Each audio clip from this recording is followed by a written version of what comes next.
I can't even start this out right. Shabbat Shalom from under the dome, Hebrews and Shebrews. My name is Noel Joshua Hadley, and this is, of course, the Unexpected Cosmology. I've got a lot of ground to cover tonight. I'm going to get right into it.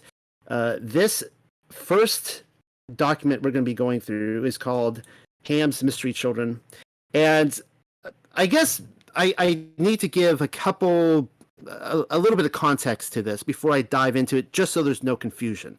Number one, this is a spin-off, and I'll be explaining this in the first couple paragraphs. This is a spin-off from my presentation on the many lives of Nimrod. Originally, this was intended to be a part of the same document, but it started getting so long and lengthy, and when you start putting information together and fleshing the stuff out, you're like, okay, clearly this is enough material for a whole nother separate talking point.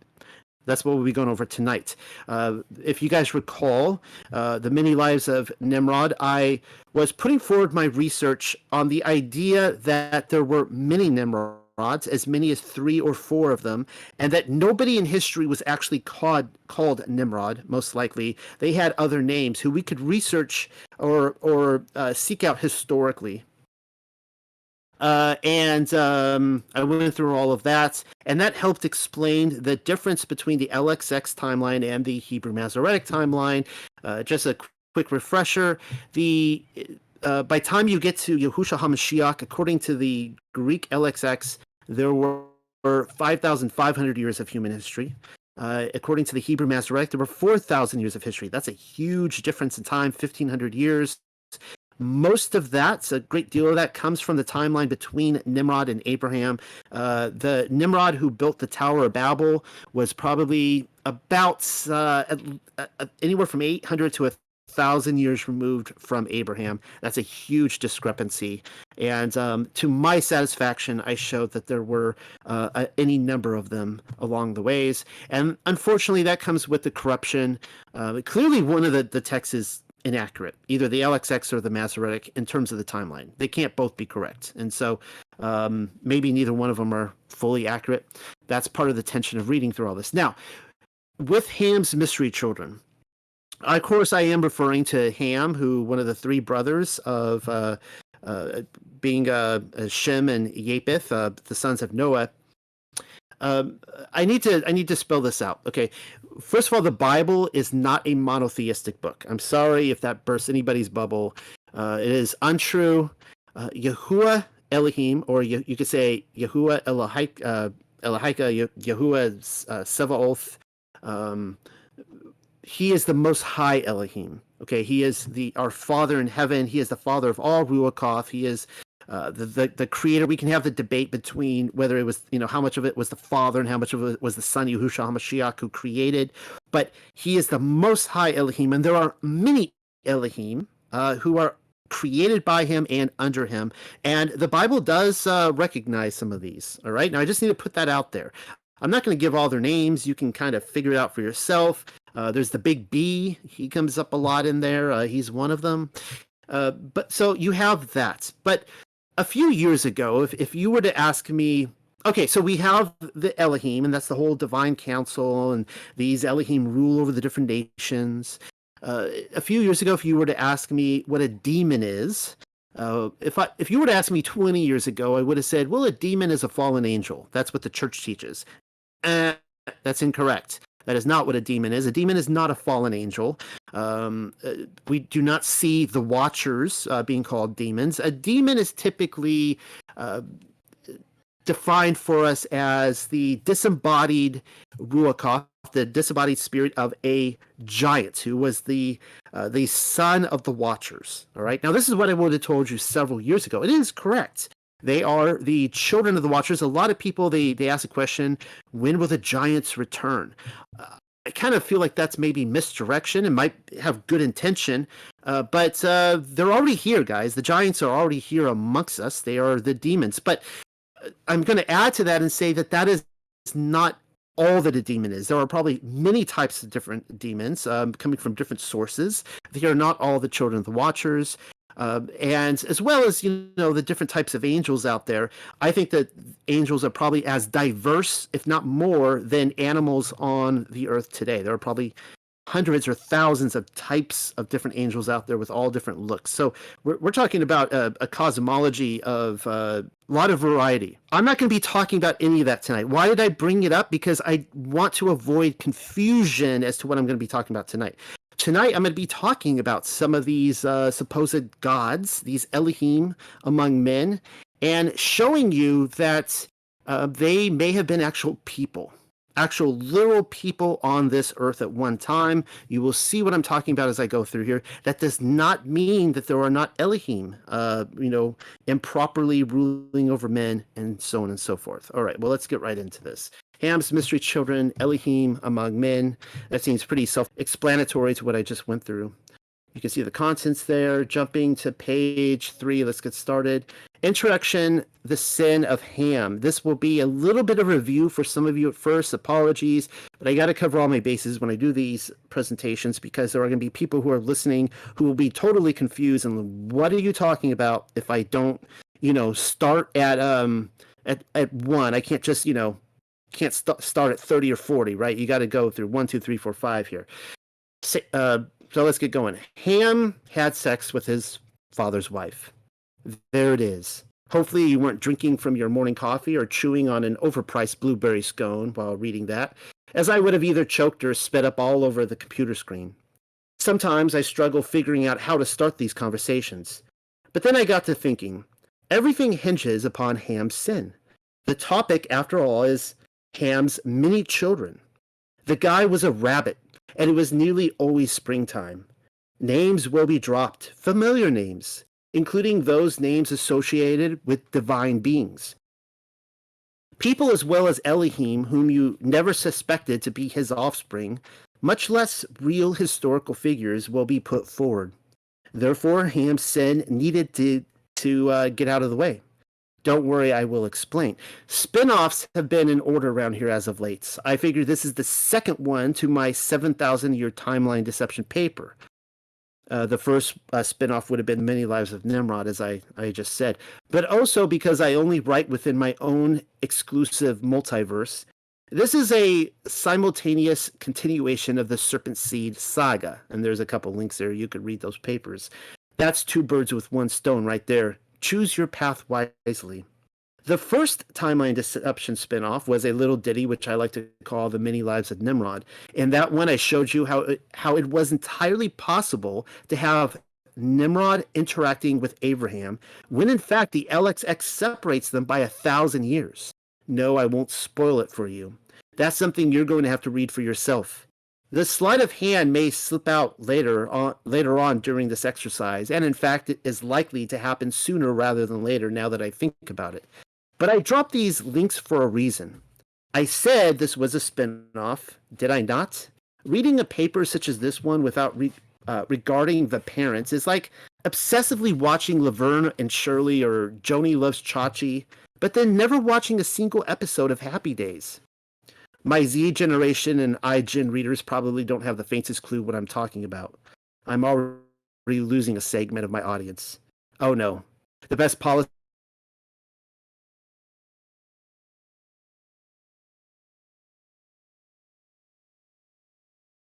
my Nimrod research forward, and there is always that one person who cannot agree to anything unless the scholars have signed off on it. Whether it is the dating of books or what may be constituted as a scriptural authority, the dreaded pseudo-stamp, much less the delirium of the Hellenization virus, which has been wedged into historical and, dare I say, fictional geological columns. Another way of saying this is that many will claim they take the words of Elohim over man, but then very few can agree on the scope of Elohim's words, seeing as how men have been so busy at work classifying them into categories. Regarding Ham's children, I will be criticized for dropping the names that I do because they don't always match up with the modern historians. The modern historians, you see, have already assigned for us what geological columns the names of Ham's children belong to. Not the ancient historians, though. No, the ancient historians had hundreds, if not thousands, of volumes of records at their disposal. but they're all wrong, apparently. It is somehow the modern institutions, with the few remaining texts conveniently available to them, which know better than everybody. Need I remind you again that this is the 7,000-year timeline deception which you are reading from? There is no desire on my part to leave you hanging. Before this is over, I will show you what I believe is happening. And it's funny I say that because I don't know if it's included in this presentation. We can discuss that afterwards. The sin of Ham finally explained. Many of you have scoured the internet for an answer regarding Ham's sin, and now you found it. I dropped it in the introduction if you want to know. How many people just skim right over the introduction nowadays? Oh, fine, I'll say it again. Ham had sex with his father's wife. Everyone else either beats around the bush, outright denies it, or simply devotes their entire life to keeping you in the dark on the issue. It is the very job of gatekeepers to overpopulate the halls of academia and drown out the competition with the loudest speaking voice. Diplomas are printed and framed in such a way that you haven't the faintest clue that the sons of Cain rule the world. But if you do, they won't grant you one. And no, I'm not bitter. Time is short, and the whispered things need brought out into the open. Everybody may want to rule the world, like the Tears for Fears song, but the puppet masters belong to a singular family. You probably noticed that I said his father's wife rather than mother. And that is because we're being technical rather than figurative. Noah's wife may have been Shem and Japheth's biological mother, but there was no relation between she and Ham whatsoever. I covered this already in my serpent seed paper. More homework, and the second time I actually put that link in. Most people aren't remotely aware that Noah's wife did have a child through, and it wasn't Noah's. Let me repeat that again. Most people aren't remotely aware that Noah's wife did have a third child, though, and it wasn't Noah's. If you're counting, that makes 4 sons in all. The story regarding Noah's drunkenness, as it is described for us in the Hebrew Masoretic, is known. But very few seem to realize it is that event when it happens. It's there. Too many people have blinked and missed it over the years. Read it again. This is what it says. And Noah began to be a husbandman, and he planted a vineyard, and he drank of the wine and was drunken, and he was uncovered within his tent. And Ham, the father of Canaan, saw the nakedness of his father, and told his 2 brethren without. And Shem and Japheth took a garment and laid it upon both their shoulders, and went backward and covered the nakedness of their father. And their faces were backward, and they saw not their father's nakedness. And Noah awoke from his wine and knew what his younger son had done unto him. And he said, Cursed be Canaan, a servant of servants shall he be unto his brethren. And he said, Blessed be Yahuwah Elohim of Shem, and Canaan shall be his servants. Elohim shall enlarge Japheth, and he shall dwell in the tents of Shem, and Canaan shall be his servants. Genesis 9:20-27. I took the red marker out on the fundamental details. The first thing we see is that Ham, the father of Canaan, saw the nakedness of his father. It's the little details. Really, it took me years to notice it myself. Ham, being the quote-unquote father of Canaan, is directly associated to seeing the nakedness of his father. And there you have it. Canaan is a result of Noah's nakedness. Confused how that works? No, I'm not changing the rules of sex education. We're getting to that part. Ham immediately leaves his father's tent after fathering Canaan and tells his 2 brothers about the committed deed. That would have been his way of saying, I'm the big boy. I'm in charge now. Patriarch of humanity am I. Head honcho, VIP, top dog, special sauce, and the boss. So from now on, you'll have to do what I say. Or something to that effect. I'm paraphrasing. Way to go, kicking Noah while he's down, Ham. Shem and Japheth respond to Ham's cock-a-doodle proclamation by respectfully covering their father's nakedness. The shame that has come upon him, that is. While their father and mother are still passed out upon the bed, both brothers lay a garment upon their shoulders and walked in backwards so as not to see her.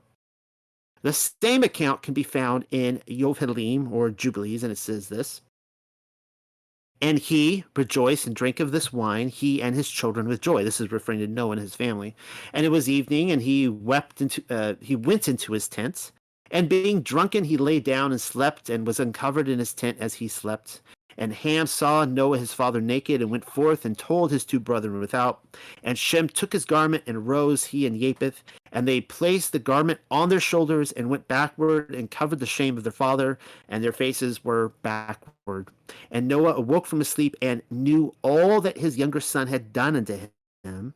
And he cursed his son, and said, Cursed be Canaan, an enslaved servant shall he be unto his brethren. And he blessed Shem, and he said, Blessed be Yahuwah Elohim of Shem, and Canaan shall be his servant. Elohim shall enlarge Japheth, and Elohim shall dwell in the dwelling of Shem, and Canaan shall be his servant. And Ham knew that his father had cursed his younger son, and he was displeased that he had cursed his son. And he parted from his father, he and his sons with him, Cush and Mizraim, and Put and Canaan. It says Noah cursed his son. Ham wasn't the son whom he cursed, though. So which son was it? Shem or Japheth? It wasn't them either. The son whom he cursed is told to us, and that person is Canaan. Supposing I do have it all wrong concerning Ham's sin, and there was no possible way that he slept with Noah's wife, then try to explain the curse to follow. Should one of my sons see my plonker in the bedroom and then snicker about in the hallway among his siblings, cursing his child and all the generations which would spring forth from that child seems wildly overactive. Perhaps Noah was immorally loose behind the cannon, being drunk, and Ham simply saw him, doing something he wasn't supposed to be doing. Still overreacting. Noah did no wrong here. He had a perfect right to be naked in his own tent. Contrarily, if my son were to rape my wife while we were incapacitated in bed, and now she was to be found pregnant with a child, his child, that would be fair reason for cursing, don't you think? It's what I think. My wife's own child would now be my grandchild. Excuse my post-Babel German, but that's some seriously twisted foobar right there. It's not like I'm misrepresenting the language picture being presented to us either. All we need to do is flip over so many pages to Leviticus to see precisely what is being described. Same author as Bereshith or Genesis. Moshe highlighted the story of Noah's nakedness in order to give visual content to the Torah of Yahuwah. Uncovering one's nakedness is a euphemism for sexual intercourse. Take that one step further, and uncovering the nakedness of a married woman is uncovering the nakedness of her husband. That is, having sex with another man's wife is akin to having sex with the husband. But not even the father's wife goes unnoticed here. I've taken out the red marker again just to make that point known. Well, let's see where this comes from. This is a long passage from Leviticus chapter 8. None of you shall approach to any that is near of kin to him to uncover their nakedness. I am Yahuwah. The nakedness of thy father or the nakedness of thy mother shalt thou not uncover. She is thy mother. Thou shalt not uncover her nakedness. The nakedness of thy father's wife shalt thou not uncover. And here it is thy father's nakedness. The nakedness of thy sister, the daughter of thy father, or daughter of thy mother, whether she be born at home or born abroad, even their nakedness thou shalt not uncover. The nakedness of thy son's daughter, or of thy daughter's daughter, even their nakedness thou shalt not uncover, for theirs is thine own nakedness. The nakedness of thy father's wife's daughter, begotten of thy father, she is thy sister, thou shalt not uncover her nakedness. Thou shalt not uncover the nakedness of thy father's sister. She is thy father's near kinswoman. Thou shalt not uncover the nakedness of thy mother's sister, for she is thy mother's near kinswoman. Thou shalt not uncover the nakedness of thy father's brother. Thou shalt not approach to his wife. She is thine aunt. Thou shalt not uncover the nakedness of thy daughter-in-law. She is thy son's wife. Yahuwah is really covering the bases here, just making sure that we cross it all off. Okay, check. Can't be with this person. That. Thou shalt not uncover her nakedness. Thou shalt not uncover the nakedness of thy brother's wife. It is thy brother's nakedness. Thou shalt not uncover the nakedness of a woman and her daughter. Neither shalt thou take her son's daughter or her daughter's daughter to uncover her nakedness, for they are her near kinswoman. It is wickedness. Neither shalt thou take a wife to her sister to vex her, to uncover her nakedness, beside the other in her lifetime. Also, thou shalt not approach unto a woman to uncover her nakedness, as long as she is put apart for her uncleanness. Moreover, thou shalt not lie carnally with thy neighbor's wife, to defile thyself with her. Leviticus 8, 6 through 20. I need a quick drink of coffee after that. Moshe comes across as repetitive so that it goes on and on and on and on, but only to check off every box possible. No, you may not uncover the nakedness of your mother's sister, your father's sister, your brother's wife, or your wife's sister, capiche? There are, of course, more references to uncovering a woman's nakedness in the Torah, and thy father's nakedness takes the helm. Consider the following passages. So in Leviticus 18:8 it says, "Thou shalt not uncover the nakedness of thy father's wife. It is thy father's nakedness." Also, from Leviticus chapter 20, 11 and 19, "And the man that lieth with his father's wife hath uncovered his father's nakedness. Both of them shall surely be put to death. Their blood shall be upon them." Verse 19 of chapter 20, "And thou shalt not uncover the nakedness of thy father's sister, or the sister of thy mother, for that man has uncovered the nakedness of one near kin, they shall bear their iniquity." There is no reference in this discussion, but if there were, then deep down inside, you know and I know that he would blow the whistle and call it incest. Ham uncovering his father's nakedness was in reference to Noah's wife. The resulting implication is that Noah could no longer lay with his wife. Before the flood, Noah has two wives. Naamah was a daughter of Lamech of Cain, Ham's mother, whereas Japheth and Shem were descended from Seth's stock, the sons of Seth. Afterwards, a plurality of wives not only became an impossibility, but as you will see for yourself, he was no longer capable of fulfilling Yahuwah's command and bringing forth more children upon the earth. Right there, I kind of dropped the challenge, and I gave some information that I'm not going to be backing up right now, that Noah did indeed marry two different women. One was Naamah, who was a daughter of from the lineage of Cain, and his other wife, who managed to go onto the ark. Naamah died before the flood.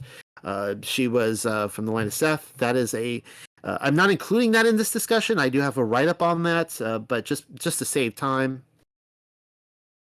Imzara is the name of Shem and Japheth's mother, one of her names at any rate, and she was put away for the remainder of their lives. Imzara, that's from the Book of Jubilees gives her that name. It's not like there were other women to marry. Every living being with the Ruach of life had been destroyed in the floodwaters, save for the animals in the ark and the wives of his sons and their children. Noah continued another 350 years after the deluge, living 950 years in total. During this time, he became a winemaker. That means he lived a third of his life drinking wine, but with nobody to have sex with.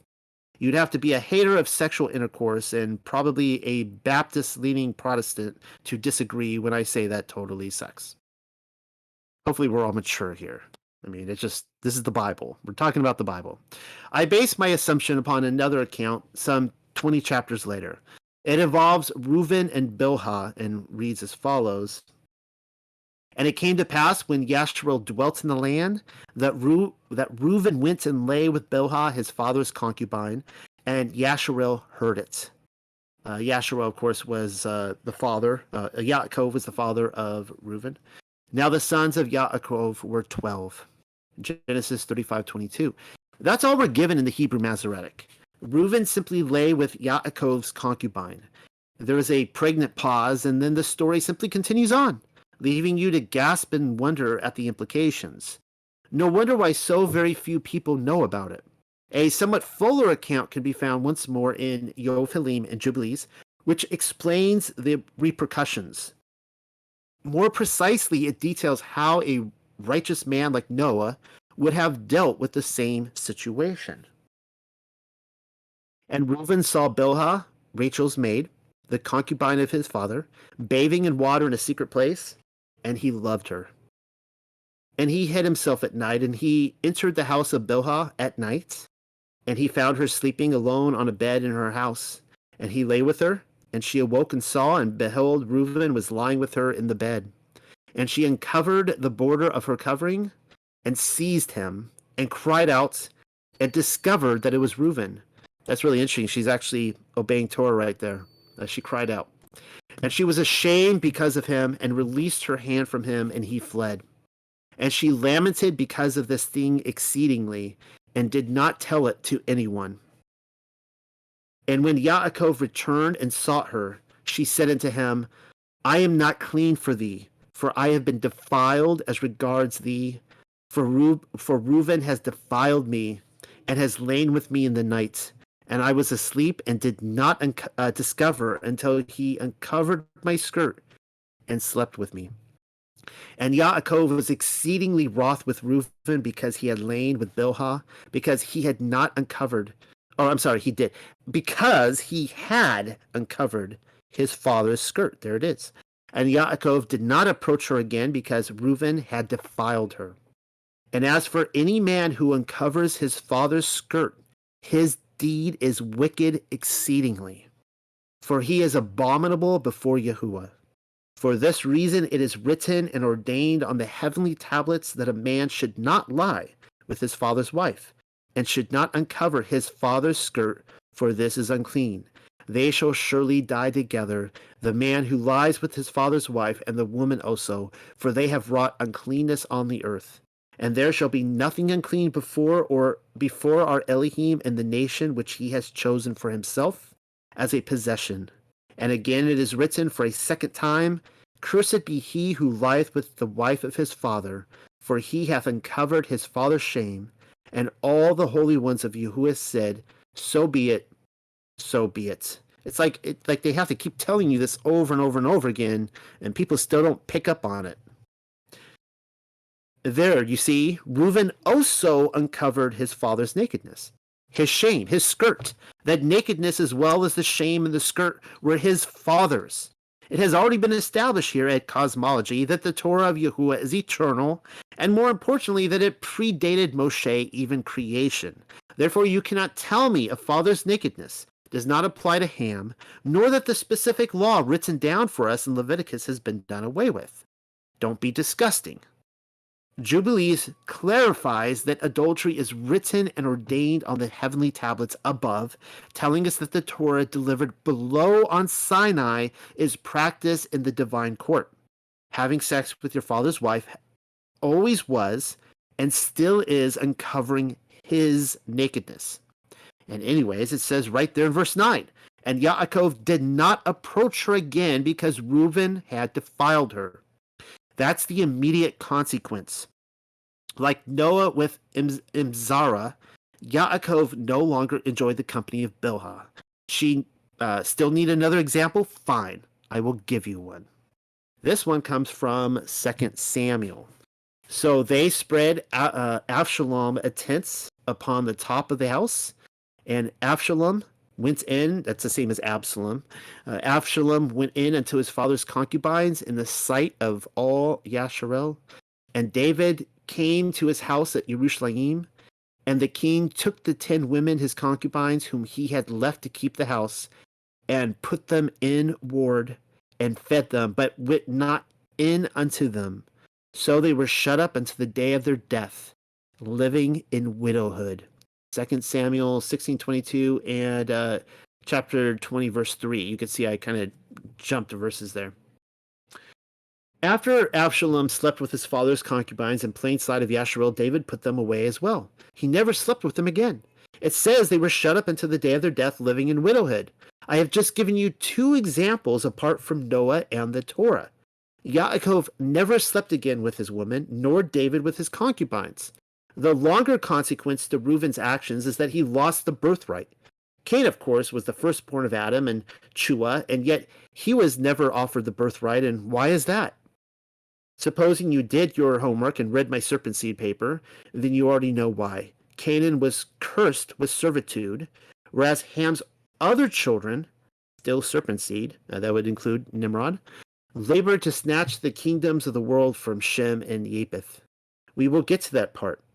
Reuben simply lost his birthright to Yehuda. We can see the exact same theme being played out in Yeshayahu chapter 47. Descend and sit in the dust, kingdom of the congregation of Babylon. Sit on the ground, there is no throne of glory, kingdom of the Chaldeans, for thou shalt no more be called tender and delicate. Receive this calamity and go into servitude. Put away the glory of thy kingdom. Thy princes are overthrown. The people of thy armies are scattered. They have vanished away like waters of the river. Thy nakedness shall be uncovered. Thy shame shall be seen. I will take vengeance, full vengeance on thee, and I will change thy judgment from the children of men. As for our Redeemer, Yahuwah of hosts is his name, the Holy One of Yasharel. Sit thou silent, and get thee into darkness, O glory of the kingdom of Chaldeans. Thou shalt no more be called the mighty one of the kingdoms. I was angry with my people. I have polluted mine inheritance, and given them into thine hand. Thou hast not had compassion upon them. Thou did make thy dominion over the ancient very cruel. This comes from the translations from the Targum. Nakedness shall be uncovered, going into servitude, polluting the inheritance, and so on. Interesting correlations. And anyhow, Reuben personally attests to the fact that Yaakov never had sex with his concubine again in the testament of Reuben. And this is what we read. And now, my children, love the truth, and it will preserve you. Hear ye the words of Reuben your father. Pay no heed to the face of a woman, nor associate with another man's wife, nor meddle with affairs of womankind. For had I not seen Bilhah bathing in a covered place, I had not fallen into this great iniquity. For my mind, taking in the thought of the woman's nakedness, suffered me not to sleep until I had wrought the abominable thing. For while Yaakov, our father, had gone to Yitzchak, his father, when we were in Eder, near to Ephrath in Bethlehem, Bilhah became drunk and was asleep and covered in her chamber. Having therefore gone in and beheld nakedness, I wrought the impiety without her, perceiving it, and leaving her sleeping I departed. And forthwith the angel of Elohim revealed to my father concerning my impiety, and he came and mourned over me and touched her no more. The Testament of Reuben, chapter 3, 9 through 14. Someone will surely tell me that these texts, Yovelim and Reuben, do not agree with the other, as Yaakov is informed in two separate ways. Perhaps so. That is not to say, however, that an angel could not tell him about it while he was occupied elsewhere, before Bilhah came to consciousness. Bilhah could still very well confess to Reuben's actions afterwards, once he finally got around to approaching her. You tell me. Scripture is often written from different perspectives, Yovelim belonging to Bilhah and Reuben to Yaakov. That still begs the question, how was Noah knowledgeable of the fact that Ham was raping his wife, but remained incapable of doing anything about it? I have found an explanation and will present it to you. But when I do, it will open up another can of worms regarding the Ham situation. I'm sure you're ready for it, though.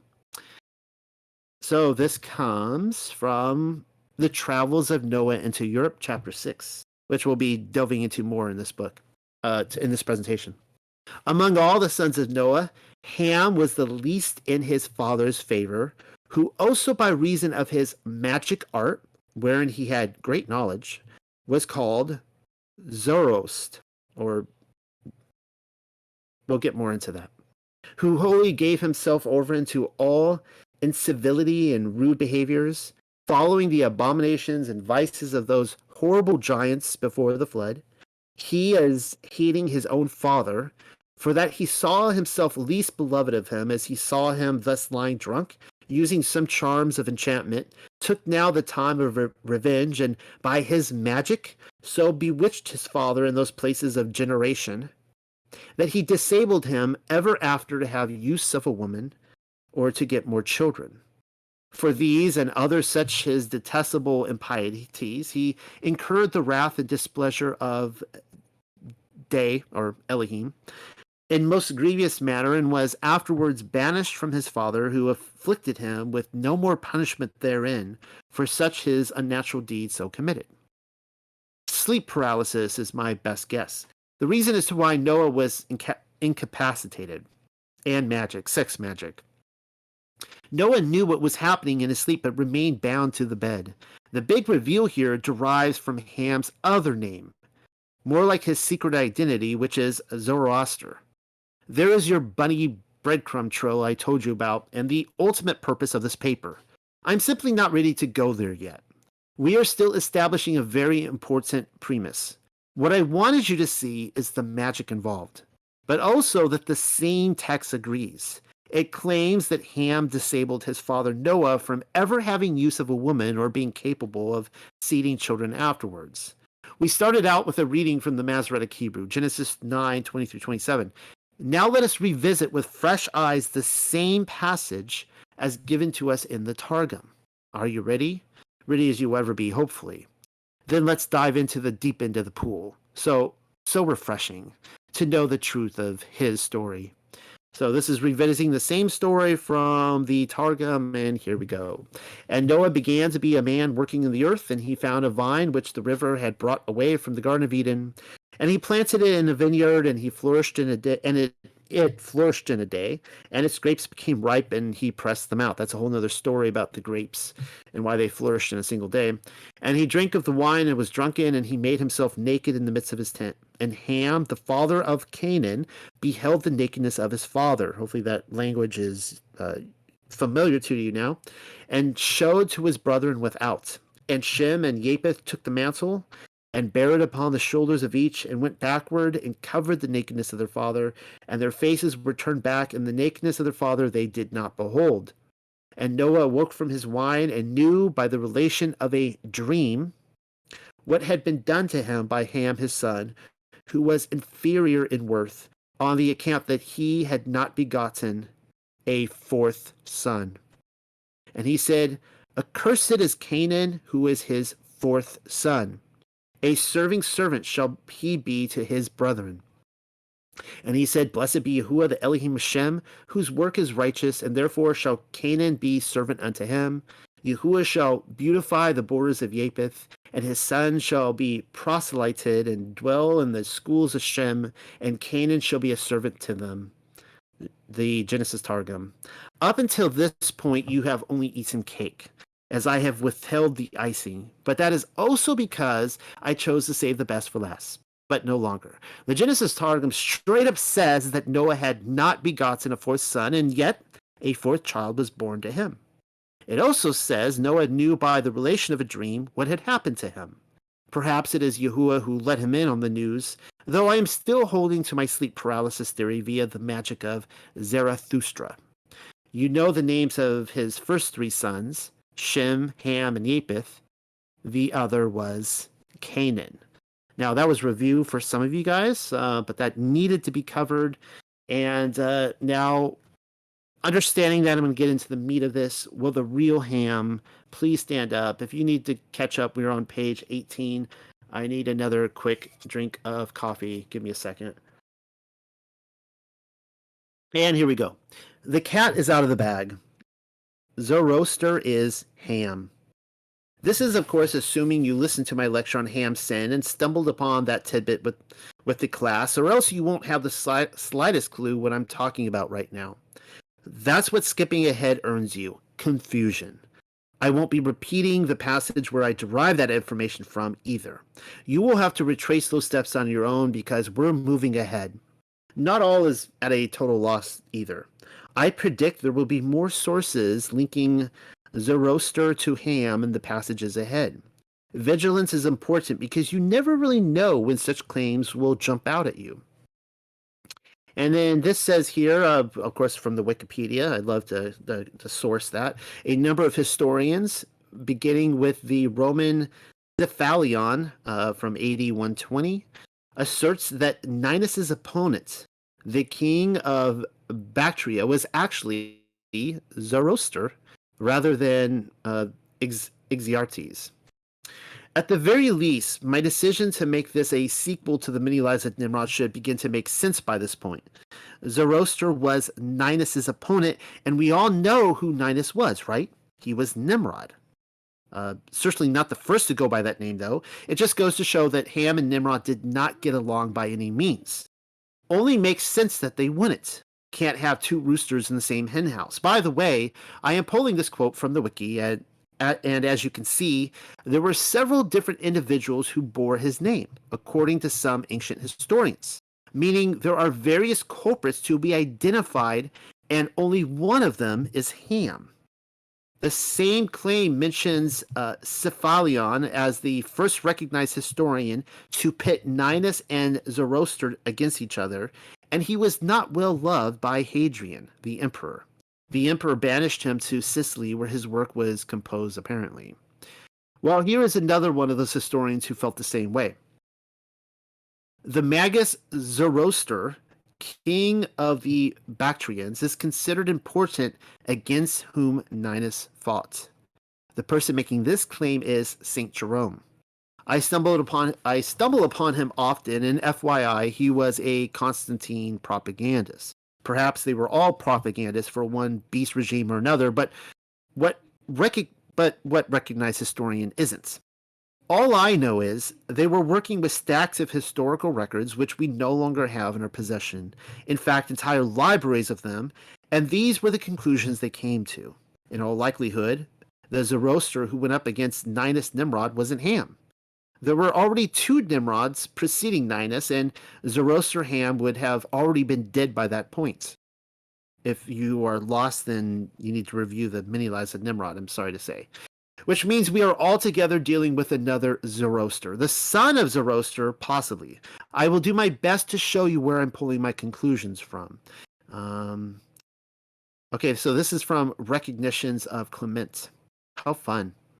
For these and some other causes, a flood was brought upon the world. This is Peter or Kepha speaking, just so you know. As we have said already, and shall say again, and all who were upon the earth were destroyed, except the family of Noah, who survived with his 3 sons and their wives. One of these, by name Ham, unhappily discovered the magical act and handed down the instruction of it to one of his sons, who was called Mizraim, from whom the race of the Egyptians and Babylonians and Persians are descended. Him the nations who then existed called Zoroaster, admiring him as the first author of the magical art, under whose name also many books on the subject exist. He therefore, being much and frequently intent upon the stars, and wishing to be esteemed a god among them, began to draw forth, as it were, certain sparks from the stars, and to show them to men, in order that the rude and ignorant might be astonished, as with a miracle, and desiring to increase this estimation of him, he attempted these things again and again, until he was set on fire, and consumed by the demon himself, whom he accosted with too great importunity. Recognitions of Clement 4:27. That sounds like a awful end.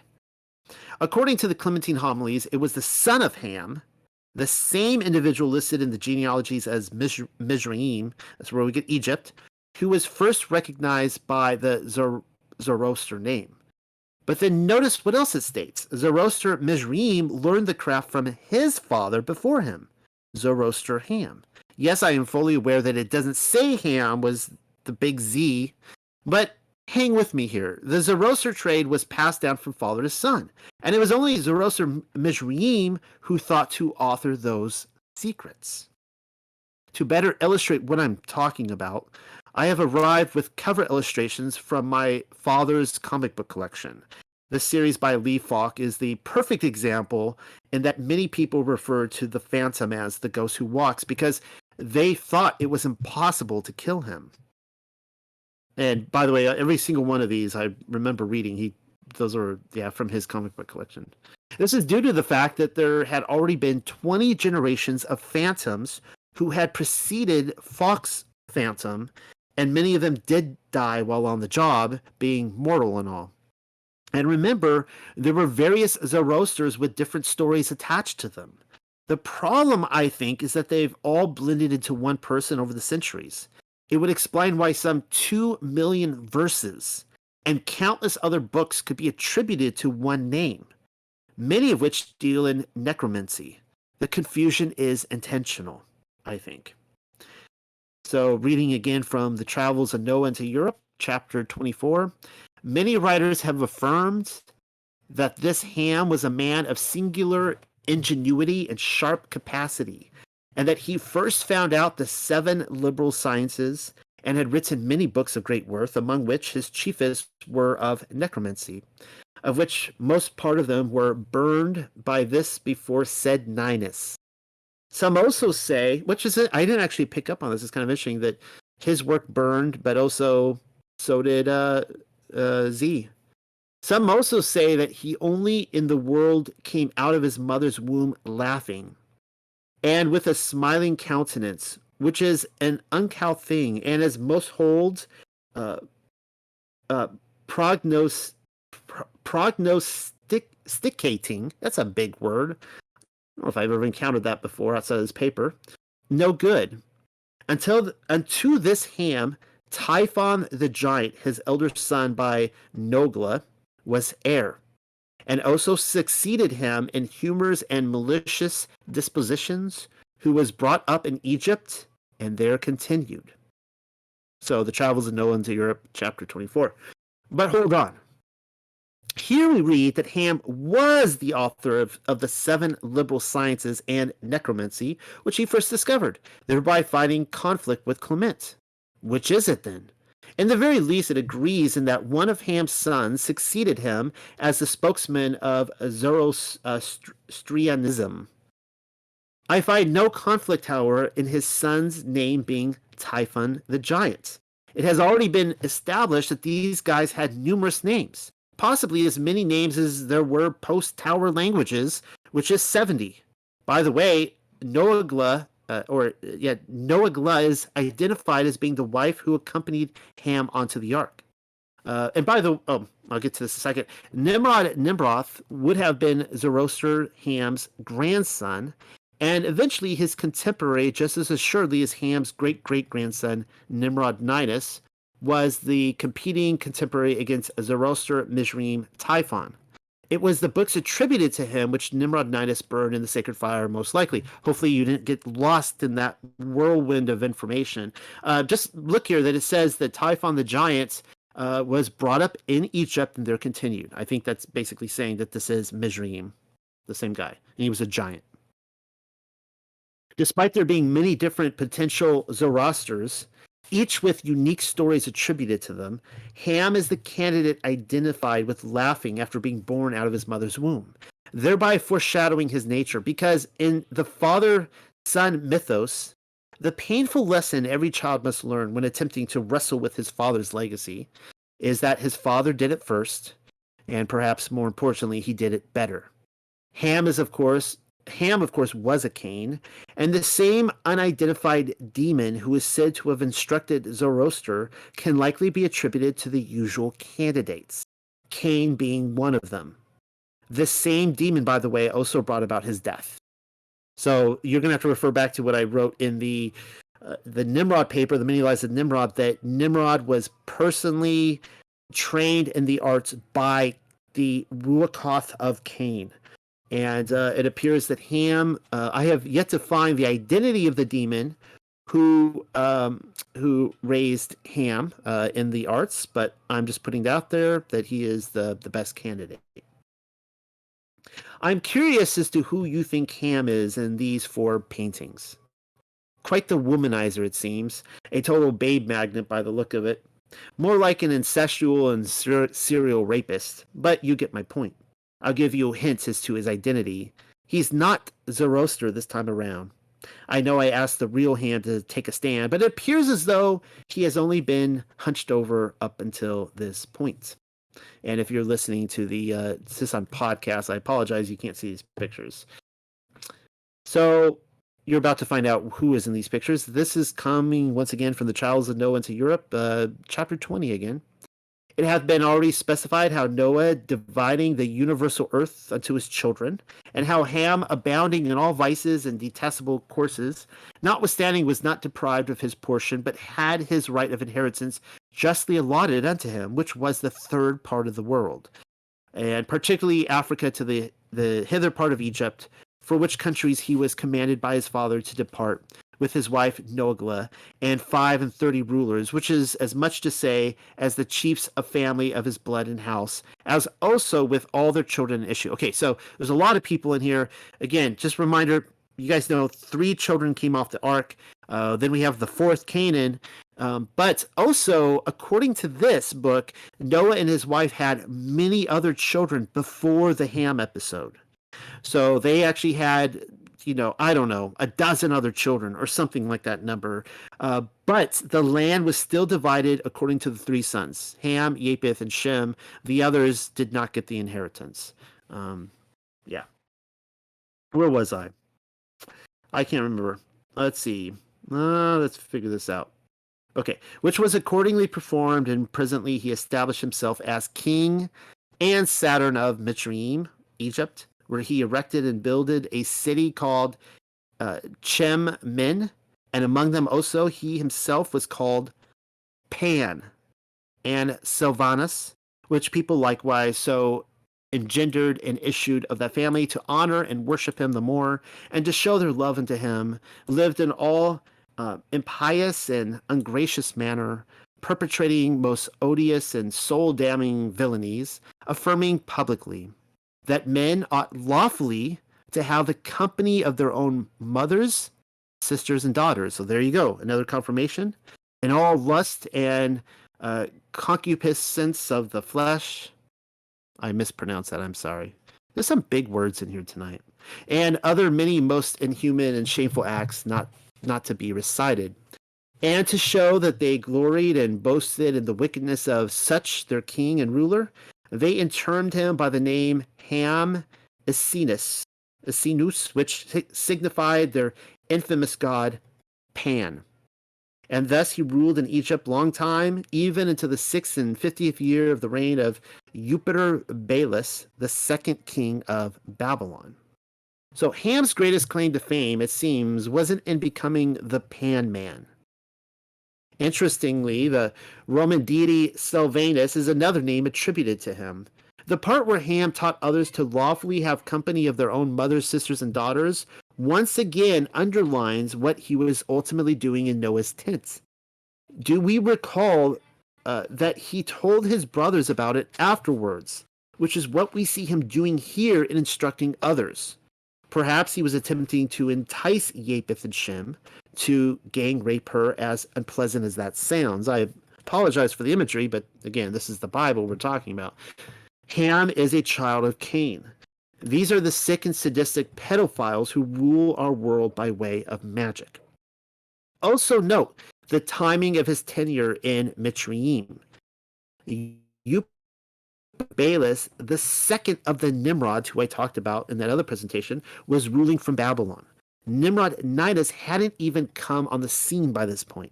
It would be Ham's son, Zarathustra Mizraim Typhon, who took his stand and ultimately lost against Nimrod Ninus.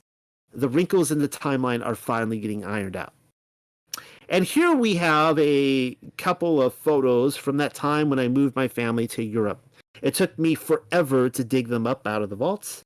I took so many pictures of doorknobs and table legs and other random artifacts that it's good to know 2 of them came in handy. The one on the left is a date rape kit from Chateau de Chambord in France. And Pan appears to be showing a girl a good time. Maybe this is none of my business, but she already looks woozy. Probably slipped her the juice already. I can't stand it when I made this into a PDF file before this presentation, and it does this sometimes. So sorry for that really weird whatever happened there with the text. The other is a Pan monument in the gardens across from Christ Church, Oxford. That's where C.S. Lewis was professor. I know this to be so because those are pan pipes in between the creepy-looking goat heads. Of course, nothing says the grounds where little Alice Liddell went around exploring, pretending to play croquet with the Queen of Hearts or whatever, quite like a monument to pedophilia. Go ahead, children, have fun playing. I'll pick you up in an hour by the Pan statue. Never mind that strange man. Oh, I'm sure I'm reading too much into this, and it's all just another coincidence. That's probably it. Speaking of Pan showing up at the playground, we're all familiar with Peter Pan and the Pirates and the Neverboys pedo circuit. But I was surprised to stumble upon the Pan Man's presence in The Wind in the Willows only a few minutes ago. That I did not know about. This time around, the nature god conveniently shows up when Otter's lost son Portly has gone missing, and even helps Rat and Mole recover the child. Well, that's nice of him. It also says he casts a spell of forgetfulness on all those he helps. Seriously? Must be where the men in black and the aliens learn their ideas. Before anyone interrupts to say they've read the novel and Pan is never mentioned by name, tell me who that is on the cover again. Yes, they ditched Mr. Toad to place a pedo god on the cover. Who are the sick people writing this ham-centric literature? Wait, now I am confused. I thought Pan was a ladies' man. Why the disgust then? You have to see the picture. So sorry for all the people listening to the podcast out there. I am told we are gazing upon a Roman fresco from the house of Dioscuri in Pompeii, and that it is Pan spurring the advances of Hermaphrodites this time around. FYI, Hermaphrodites was a I can't even pronounce it. Hermaphrodite, though the mythologies insist he was born a boy, racking this up to another case of androgyny. Good to know in the very least that Ham Pan had some limitations. Mothers, sisters, and daughters may have been a recipe for the magic, but dudes with boobs were a naughty no-no, according to the artwork given to us at Pompeii. Well, there you have it. Ham is identified with both Zarathustra and Pan. When we pause to consider that Ham was a Cain, and in fact the father of all Cains, then the two connections make more sense than anything. With Zarathustra, our controllers are given a role model in that magic is strictly a discipline and the highest aspiration of the sciences, whereas Pan delivers an unquenched appetite to the ongoing ceremony. I didn't promise that this would be a pleasant conversation. All right, page 27, the mystery children finally revealed. Pausing for a drink of coffee. You've heard the expression regarding the apple not falling far from the tree, which is entirely true of Ham in relation to Cain, but what about his children? Up until now, the purpose of this paper has hardly been served. Can you blame me for laying the groundwork, though? Imagine me sitting here telling you how the children of Ham became our controllers without first making the serpent seed connection. It wouldn't have nearly the same effect for sure. Yes, Noah divided a sizable portion of the earth into 3 parts as an inheritance for his 3 sons. What I hope to reveal, however, is that Ham went about usurping those thrones. It happened in his generation and, by all indications, continues until this present hour. Again, though, we would be missing the bigger picture if exoteric explanations are the only ones being offered. There is something else going on entirely with Ham and the children whom he seeded. Here I'll show you. And in those times, all good and just princes were called gods, as Pan, Apollo, Jupiter, and infinite others, with their goddesses, muses, and nymphs. The travels of Noah into Europe, chapter 25. The children of Ham were called Elohim upon the earth. Sure, Noah and his other sons may have been considered something similar among the post-Diluvian people groups, but then notice how they weren't worshipped as the sons of Ham were. Certainly not unto this very day. What Elohim Hashem worshipped as again? Oh, that's right. He became a Melchizedek. Nobody throws the Melchizedeks onto a hieroglyph, and why is that? It is because the children of Noah were showing us how it was done, esoterically speaking. I include Shem in that, but very few people want to follow the ancient path he trod upon. Pan and Apollo, as well as Nimrod and Osiris and a host of others, are still held as the standard because there is something about their stories which rings true, spiritually speaking. Understand it's not true to my spiritual story, but we're talking about the broad path here. Here is the secret of the ages.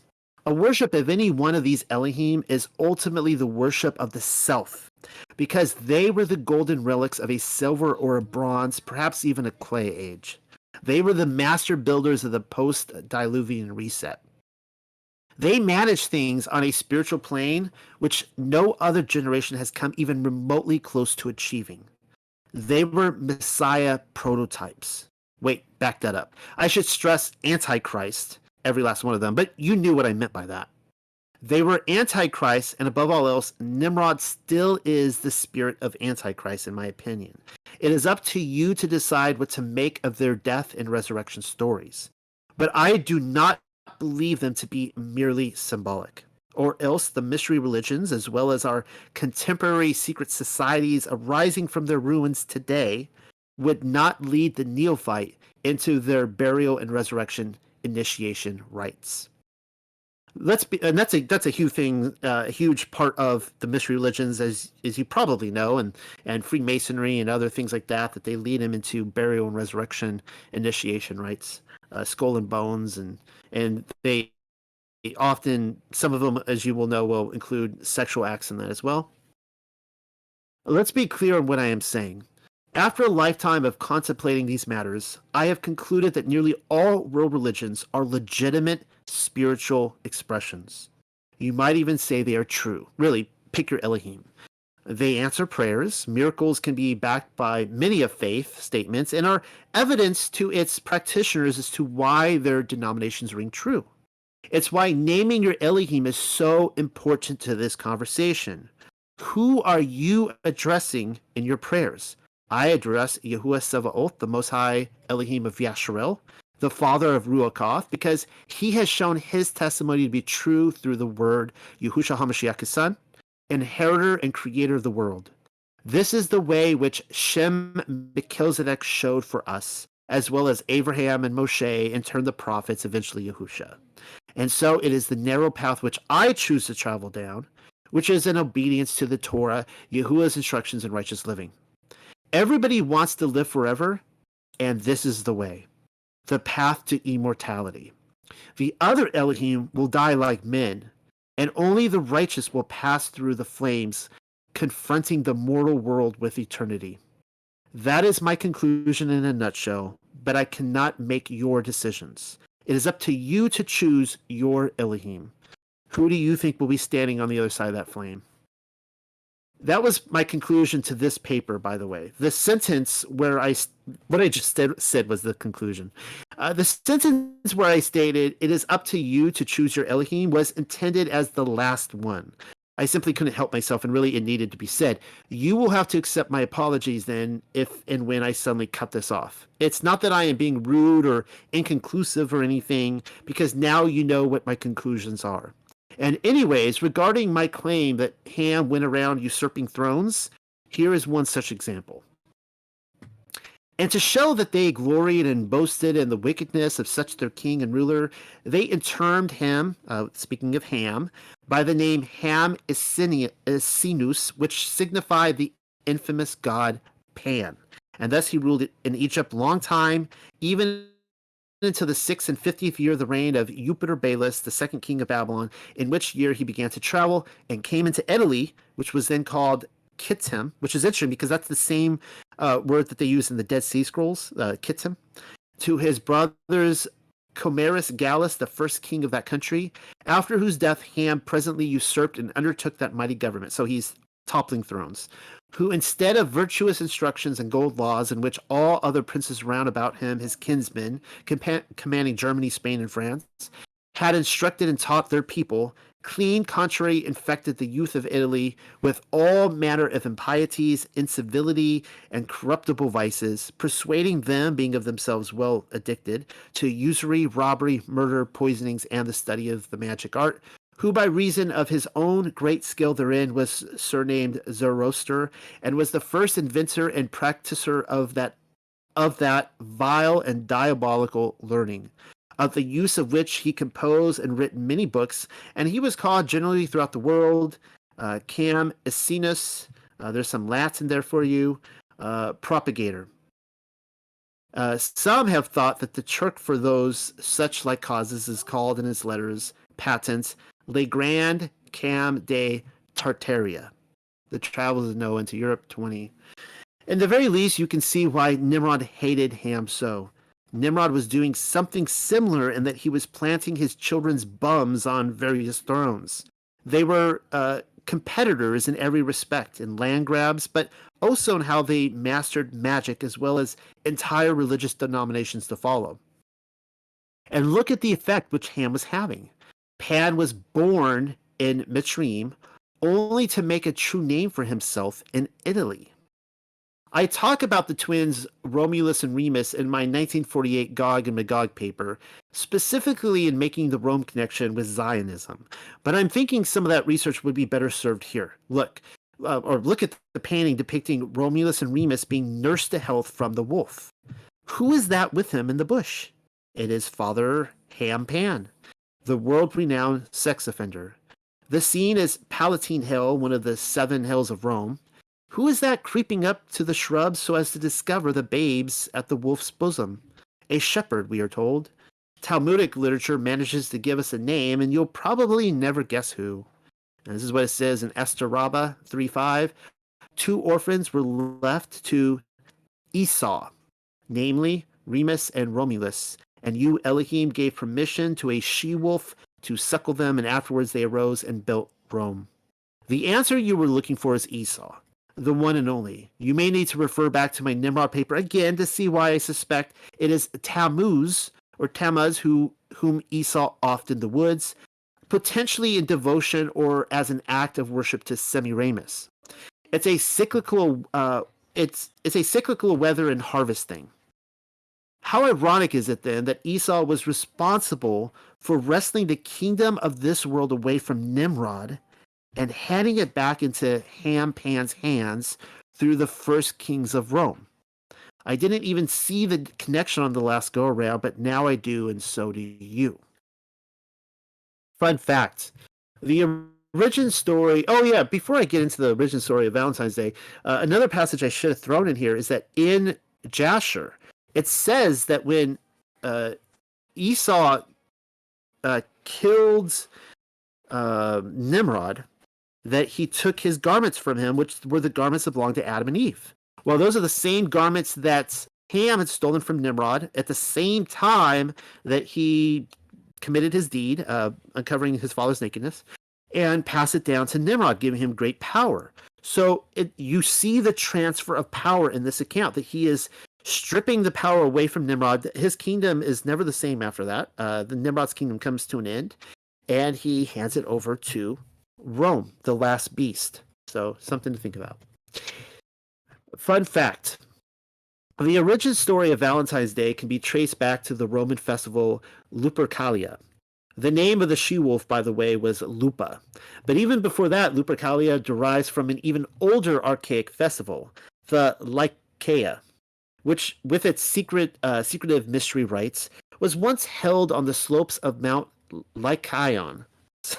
Sorry, I get left here trying to pronounce all these names. Sorry, guys. The tallest peak in Acadia, in which literally means Wolf Mountain. And so, coming around full circle, Acadia was the home of Pan. Here's some of what we know about Lupercalia, the annual holiday, which transpired every year on February 15th. No, I don't think that's a typo. I think it was the 15th rather than the 14th. Started with a sacrifice. Luperci priests would disrobe themselves. That's a lovely picture. Before slaughtering goats in the Lupercal. They would then cut the goat's skin into strips and run around the Palatine Hill in Rome, assaulting women, presumably while naked. So, ladies, if it's February 14th or 15th, just keep away from the Palatine Hill. That'd be a good piece of advice. Apparently, this was their way of telling the pretty girls, won't you be my Lupercalia? Some will claim Pan and Cupid are not the same, and then I'm getting my wires crossed. Well, in the very least, you can say they were tight. I don't even want to know why they're wrestling naked in the woods. You have to see the painting in front of you. Cheered on by a rambunctious crowd as well. I'm willing to bet it has something to do with the orgy going on in the background of the painting. Sodomites, every last one of them. Why is there an angel flying overhead, sounding the alarm on a trumpet, no doubt? Only the spiritually attuned will hear it. A nickel of advice. The next time Valentine's rolls around, hide your wife and children. One more Esau quote for the road, and this comes from Deuteronomy Rabbah, so more Jewish literature on the subject, or rabbinical, you could say. I know you can defeat Edom, but I wish to subdue my world through them, through Rome. So it's connecting Edom with Rome. I need Rome for future generations until the final redemption. Moshe, your teacher, already wished to engage the Edomites in battle, but I said no to him. Esau is Edom, by the way. No time to explain that now. Perhaps you are not able to believe it, that Esau, who was Edom, discovered Remus and Romulus, thereby establishing Rome. It makes all the sense in the world to me, though. Pan being responsible for the foundation of Rome through the nurturing of the twins is an obvious plot point for mythology storytellers, but then tack on Ham with the serpent seed connection and then Esau to boot, and Yahuwah's 7,000-year timeline redemption plan quite suddenly becomes fine-tuned. But again, I am holding up a pen and a pad of paper rather than a gun to your head. Just know that Remus and Romulus are not the only offspring whom Pan tucked away for safekeeping. There are others.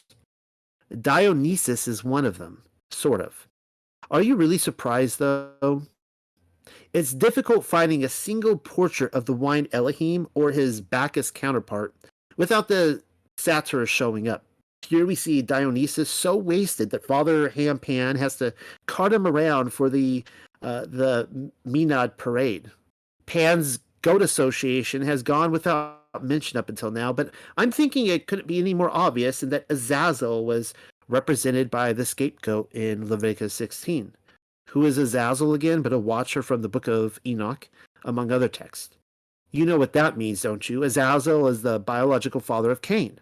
Many will argue against the idea that Azazel and the serpent are the same entity, but that is not what the Apocalypse of Abraham has to say on the matter. So here's a quick quote from the Apocalypse of Abraham, chapter 14.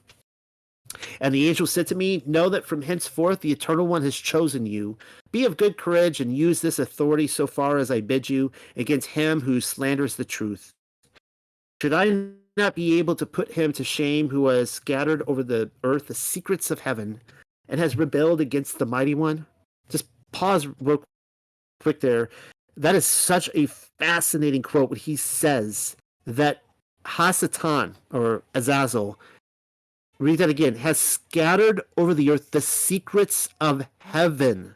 Let the implications of that sit in. What are these secrets of heaven that have been scattered over the whole earth? Say to him, become the burning coal of the furnace of the earth. Go, Azazel, into the inaccessible parts of the earth, for your heritage is to be over those who are with you, the ones brought forth with the stars and clouds and with the men whose portion you are, even those who exist on account of your being. Justification shall be your enemy. Now depart from me by your perdition. It says Azazel's heritage is to be given to be over a great many people, and that many of them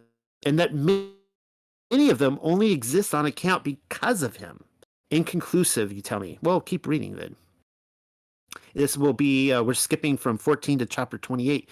And the Eternal Mighty One said to me, Abraham, Abraham. And I said, here am I. And he said to me, consider from above the stars which are beneath you, and number them for me, and make known to me their number. If you're confused on why the stars are below him now and not above him, it's because he's in one of the higher pliers of heaven, and he's looking down through the firmament.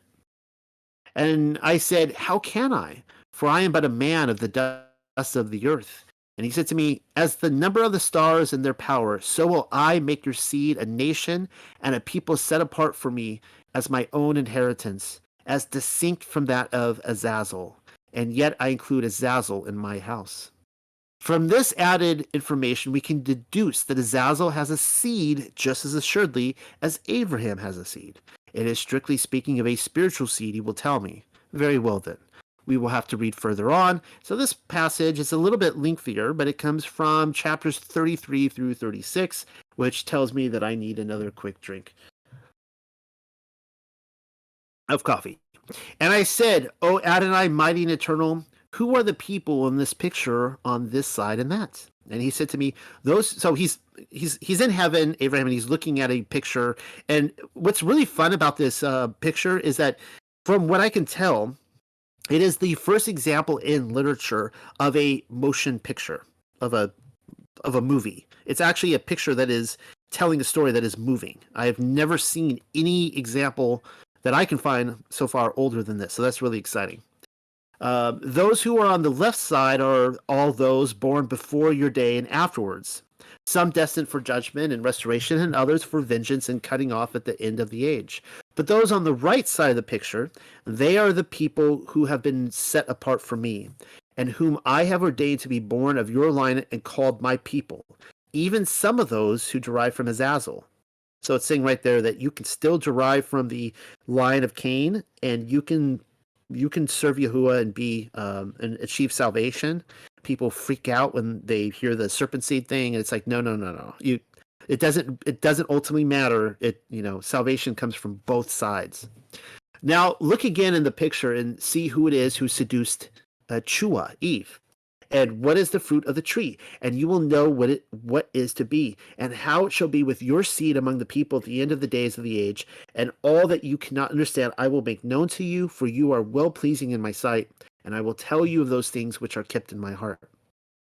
And I looked into the picture, and my eyes ran to the side of the Garden of Eden, and I saw there a man of imposing height and mighty in stature, incomparable in aspect, and he was embracing a woman who likewise approximated to the aspect of his size and stature. And they were so many references to Adam and Chua being giants. And they were standing under a tree of the Garden of Eden, and the fruits of this tree was like a bunch of grapes of the vine. And standing behind the tree was one who had the aspect of a serpent, having hands and feet like those of a man, and wings on its shoulders, 6 pairs of wings, so that there were 6 wings on the right and 6 on the left, describing, of course, in my opinion, a seraphim dragon. And as I continued looking, I saw the man and the woman eating the fruit from the tree. And I said, who are these who are embracing, and who is the one between them who is behind the tree? And what is the fruit they are eating? And he said, this is the counsel of the world. This one is Adam, and this one who is their desire upon the earth is Eve, or Chua. But he who is between them represents ungodliness and their beginnings on the way to perdition, even Azazel. Chapters 33 through 36. Rather difficult making the claim that the serpent isn't Azazel at this point. Also, that many people don't derive from him, when in fact he created lineage in Eden. I have just taken you through a long-winded detour, but it was necessary to show why Ham Pan would be so enamored with basing a mystery religion sex cult around wine. Because, that's the other thing. The produce from the tree of knowledge has been identified. Remember what it is that Noah was drunk upon when Ham worked his magic, and the peripheral vision becomes even further in focus. Our controllers are letting the neophytes know whom they are worshipping when praising Pan as his sexual victims, the first of which was Noah's wife, as well as the offspring resulting from them. Bacchus was a slacker, it seems, in that he was often too wasted to spend time with his own Bacchic women. He couldn't even show up in this painting for crying out loud. Leave it to the sons of the Azazel goat to show them how it's done. Because, as I mentioned earlier, when it comes time to wrestling the legacy of one's father, the lesson we constantly learn is that our father did it first, and perhaps more importantly, he did it better. It has just now occurred to me in all of this that I went howling off on the hound hunt without ever showing you where Ham Pan is listed off as the father of Dionysus. Well, here it is.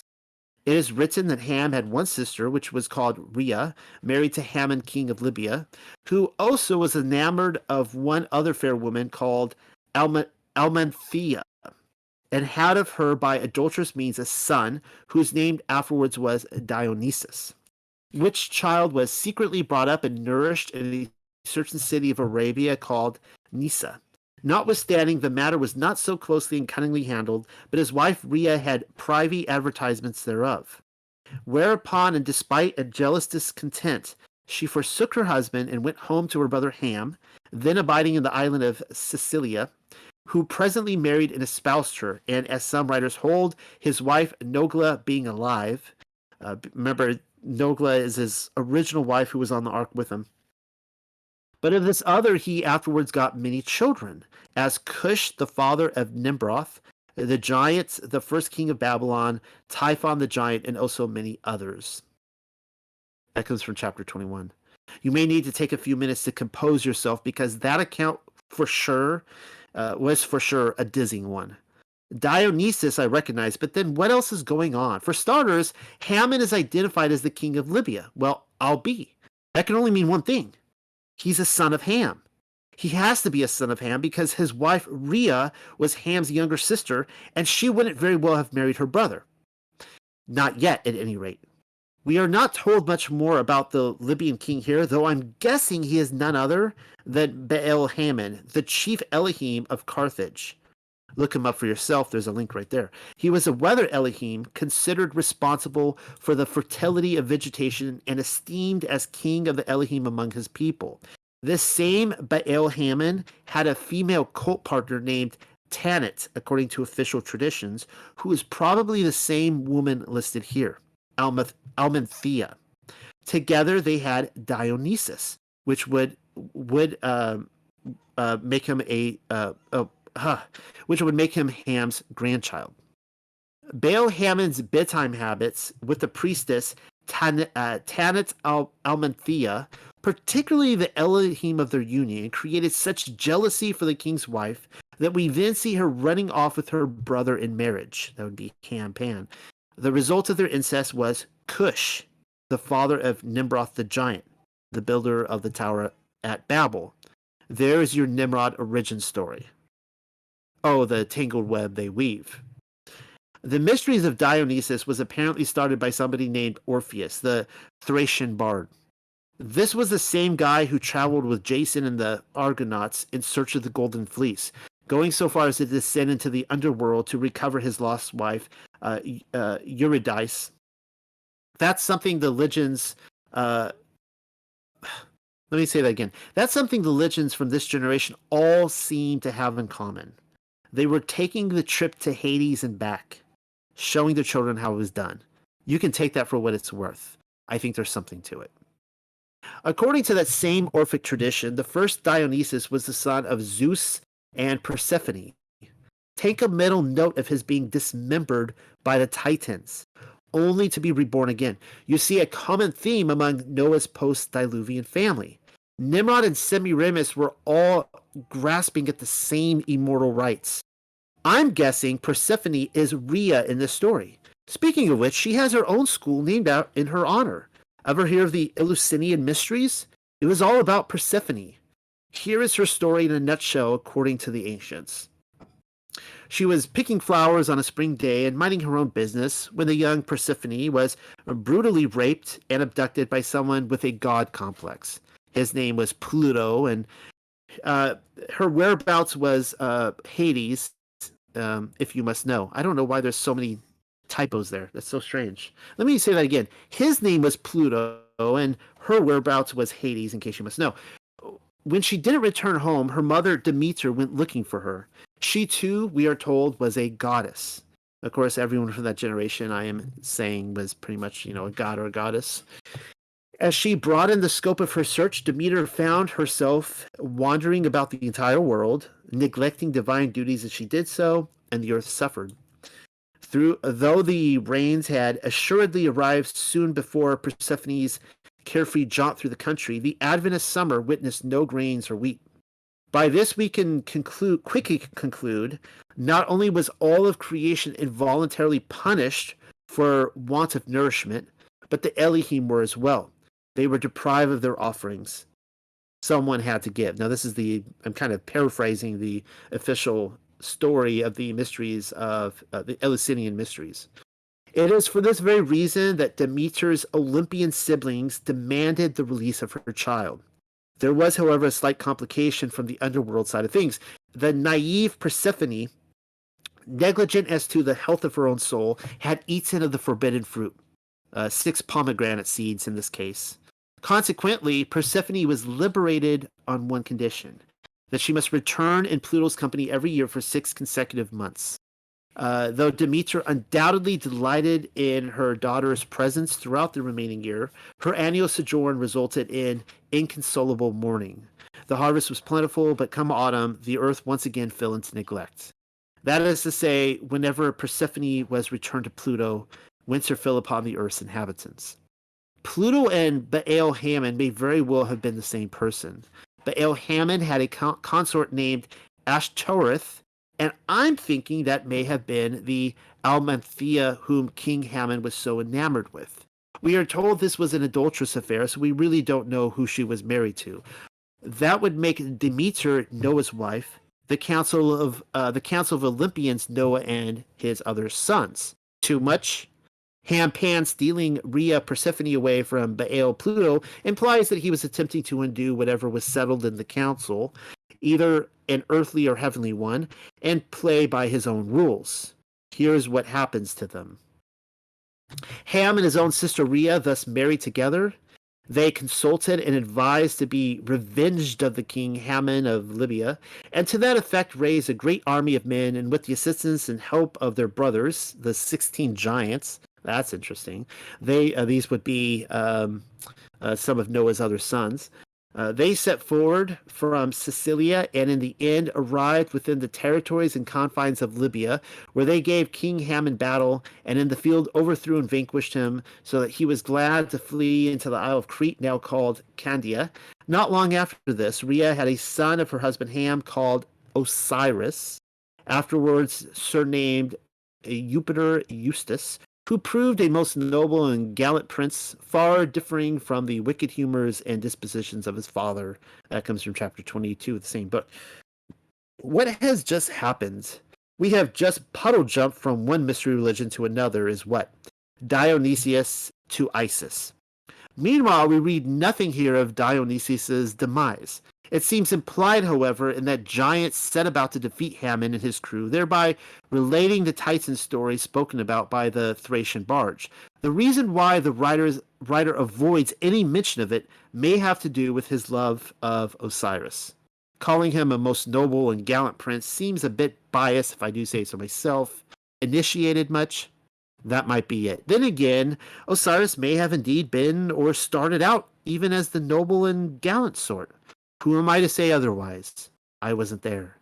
Look at how Osiris is described in relation to Melchizedek. And now also it shall be fit to revert our history unto the two youngest children of Ham Zoroastes, which excelled in all good parts and virtuous inclination as their father abounded in the contrary.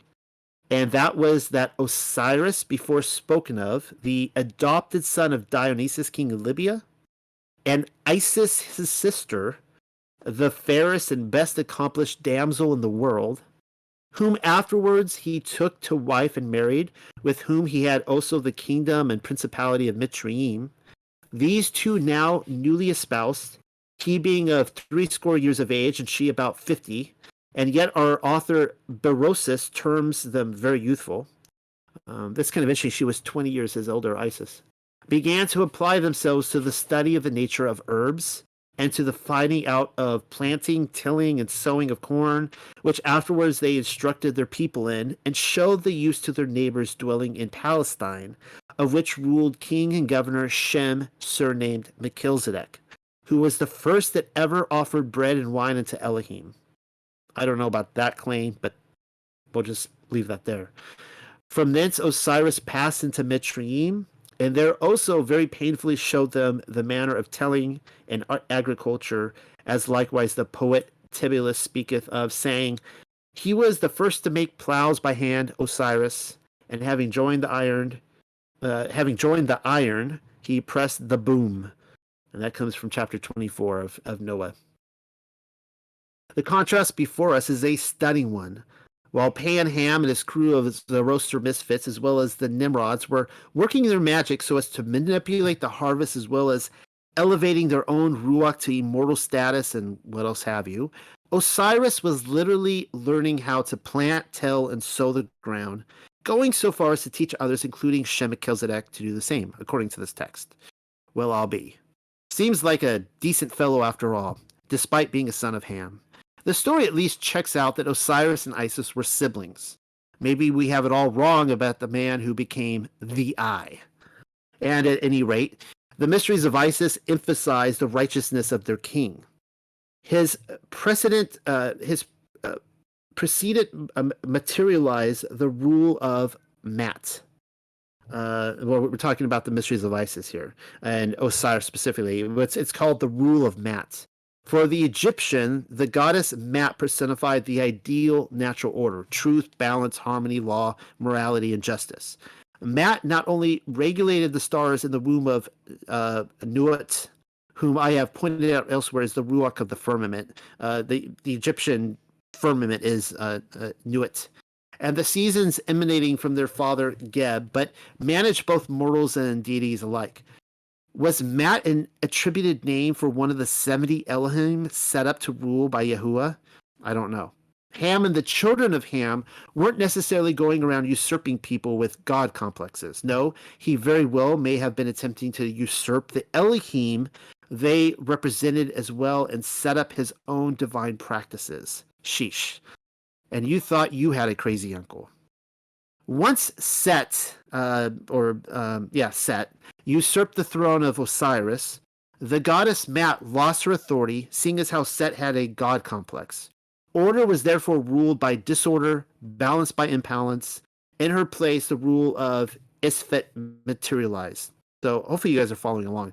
In Egyptian terms, this simply meant injustice, chaos, violence, and evil reigned supreme. It would take Horus, miraculously conceived of Osiris through Isis, to usurp the usurper and restore Mat to the natural order of things. In this way, Osiris might be reincarnated again through his son, summing up the religion of the pharaohs. And yes, I have just described the plot line to The Lion King. The circle of life continues, you see. There's actually a lot of movies out there that have the whole mysteries of Isis storyline. One of them would be Back to the Future. Great example of it. I've yet to see anyone do a write-up on that, though. Maybe I should be the first.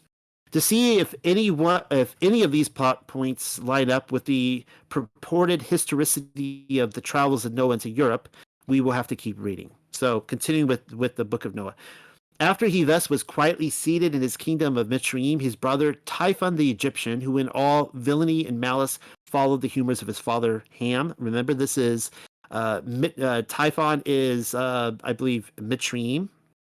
Began now to repine and envy at the glory and fortune of the emperor Osiris, insomuch as he fell into a present conspiracy with many other malicious giants for the death and destruction of him and of his greatness, which he most traitorously prosecuted so far as in the end, by subtle and crafty practices he entrapped him, who was by him and the rest of the giants cruelly murdered and torn in pieces, whose body they divided, and had hewn out into 26 pieces, whereof every giant had a share and part as a reward and satisfaction for such their bloody and victorious stratagem.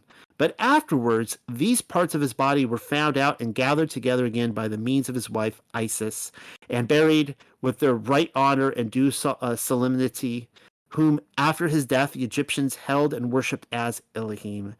And also the children of Yasharel did the like in the desert. Chapter 32. The story checks out, mostly. Osiris was betrayed by his brother Set, that would be Scar in The Lion King, only here he is called Typhon. We then see the giants dividing up the pieces of his torn body. Those would be the hyenas. Not sure where the 26 pieces are coming from. Seems a little out of left field since the Isis account specifically notes 14 pieces. The number 14 is significant due to the 14 stars of the Orion constellation. Orion rises to the vertical position each night in November and December, and there are 14 days of the half-lunar period. The Mysteries version also relates how Isis was able to track down every piece of her slain husband except for his member. The phallus was apparently eaten by a fish, thereby transforming the Nile River into holy water through its power. I'm just giving you the official Cliff Notes again. And so I'm reading nothing here regarding his missing member in the Travels of Noah. Not even the fact that Isis cuts off her thumb so as to dignify his corpse, though some versions have her hanging a golden obelisk between his legs. The story should read Isis retrieved all of his body parts but one very important farming tool. It's the total opposite of the Semiramis story. Notice how the purported historical account never claims Isis is the righteous one, though. Who knows how far into the depravity of her father she sunk after the passing of Osiris. I found this mural from Pompeii depicting Queen Isis of Mitzrayim petting a snake. Very Cleopatra of her, but also shaking hands with a horned woman. Not sure what's going on here, but nearly everyone looks uncomfortable, if not horrified, and I'm pretty sure that's Ham Pan in the bottom left corner. Yep, looks like him, all right. The dude sure got around. I figured he was there to introduce his daughter to the latest offspring, looking very much like his own image this time around. And we're on page 45. If you need caught up, we're almost done. There is one more child accredited to Ham worth mentioning before closing shop for the day, and that would be the character once played by Kevin Sorbo. Though why neglect Dwayne Johnson and Arnold Schwarzenegger in the running for great actor renditions? And this is what we read in chapter 19 of The Travels of Noah into Europe.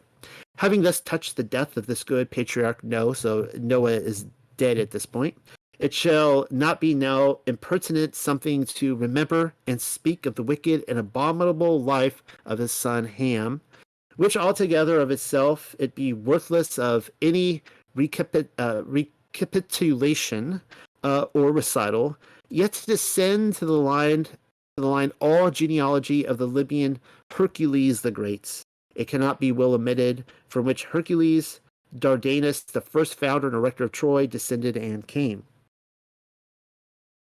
From the loins of Heracles derives Dardanus, the founder and erector of Troy, as well as dozens, if not hundreds, of other notable descendants, etc., etc. These are the sons of Cain, whom I keep telling you about, our controllers. I told you there would come an abrupt ending, and it's about to happen in any given minute from now, especially since blah, blah, blah, I can't even read at this point. The conclusion has already been given, but I would be remiss to dot the last sentence without some sort of closing remark. There are Elohim in the heavens, and in fact, Yahuwah placed 70 of them as guardians over the nations. This is all review, of course. By now you are well aware of the fact that the serpent as well as the watchers were usurpers, and so, as you've likewise already seen, their children have continued to model the examples set out for them. It was, after all, the Ruachoth of old who instructed them. And their contempt of Yahuwah, the Most High of Elohim, the Most High Elohim of Yasharel, they assigned him to the seat of the Demirj, and set about to conquer the material world through magical manipulation and the ascendancy of souls. If anything, the generation arising from the wet soil of the rescinding floodwaters set the example for all future generations of Cain's children to follow, and that they became Elohim among men. And thus concludes tonight's reading. Thank you, everyone who has stuck it out with me tonight. I will give it a couple minutes if you guys have any comments, anything you want to say, and then we'll jump straight into the Book of the Natsarim. Well, I'm still trying to absorb all this, but like Steph C said, I think that you've just given us a big piece of the puzzle as to how it all fits together and how it relates to us today. You know, I can't wait to see where this path leads. Let's go ahead, and what I'm going to do tonight is start reading from the Book of the Natsarim, and I dropped that in here. There's I'm going to try to get through like 7 chapters tonight, and my goal is to not, pause and give comments all the time, or else I'm never going to get through this. I don't want to, teach this. I want you guys to read this along with me, take down notes, anything that stands out to you, and then we could discuss it afterwards. I want to hand this over to you guys afterwards. All right, so this is the Book of the Natsarim. There's kind of like 2 books in here. The first is called the Book of Yochanan. That would be John the Baptizer. It's called the Book of Yochanan, the Enlightened of Elohim. And it's only like a few chapters. It's the prelude. We're going to read through this book tonight, and then we're going to get maybe in the first couple chapters of the next one, and then we'll pause there, and we will discuss what we have learned. Be sure to take notes. Also, this is, of course, the book of the month that we are sending out to all TUC members. You guys should be getting it in the mail in the next week. So by this time next Sabbath, hopefully you will have it. It doesn't really matter because I'm giving you guys this PDF tonight. This is not the same PDF, by the way, that is included in the book. This is what I call the red letter edition. So every time Yahusha speaks, it's in red. And also there are tons of references here, cross references to where this is lining up with other pieces in scripture. So let's get right into it. This is the introduction. When Elid, our father in the faith, came in full flight from afar, seeking refuge beyond the confines of his persecutors' dominion, he set his colostone in Lenavolok. Now, this here, this Iliad is just, it's Joseph of Arimathea. And Lenavolok is Glastonbury, or you could even say maybe Avalon, but this is in southern England where that's referring to right there. Here I am giving commentary. I'm sorry. Here, when he spoke to them, the Druthans said, this would be the Druids, "We have never been without the light of truth. Yet you seek to bring another light, strange to us, which seems less bright than ours." And then Iliad said, "Let us not argue as to whose light, lit at the fount of truth, burns brightest. But let us put our two lights together so they may jointly give more illumination and dispel more darkness." The Druthan said, "The light of your teachings was always foreshadowed, and he of whom you bring tidings is not unknown to us." This is speaking of Yahushua HaMashiach. The origin of truth is immaterial, for it stands alone on its merits and should always be welcomed, being unlike men who have to be supported by their lineage. The lights were put together to become one, and we alone are its inheritors. Do others have the three guiding lights of life, truth, love, and justice, which all must strive to express in perfection? Or do they know the three things to be uncompromisingly combated: irresponsibility, hypocrisy, and self-centeredness? Or the three cornerstones of character: spirituality, integrity, and individuality? My brothers, an awful darkness spreads over the land, and I fear for the safety of our lights. Since the ravens changed their feathers from white to black, love, though esteemed in many forms, is not what it used to be. The love of man and woman has become a thing for lewd jest or righteous disgust. In the days of freedom, love dwelt graciously in a house of beauty, erected by the highest aspirations of men. They paid manly homage outside her door, those granted entry displaying justifiable pride in their achievements.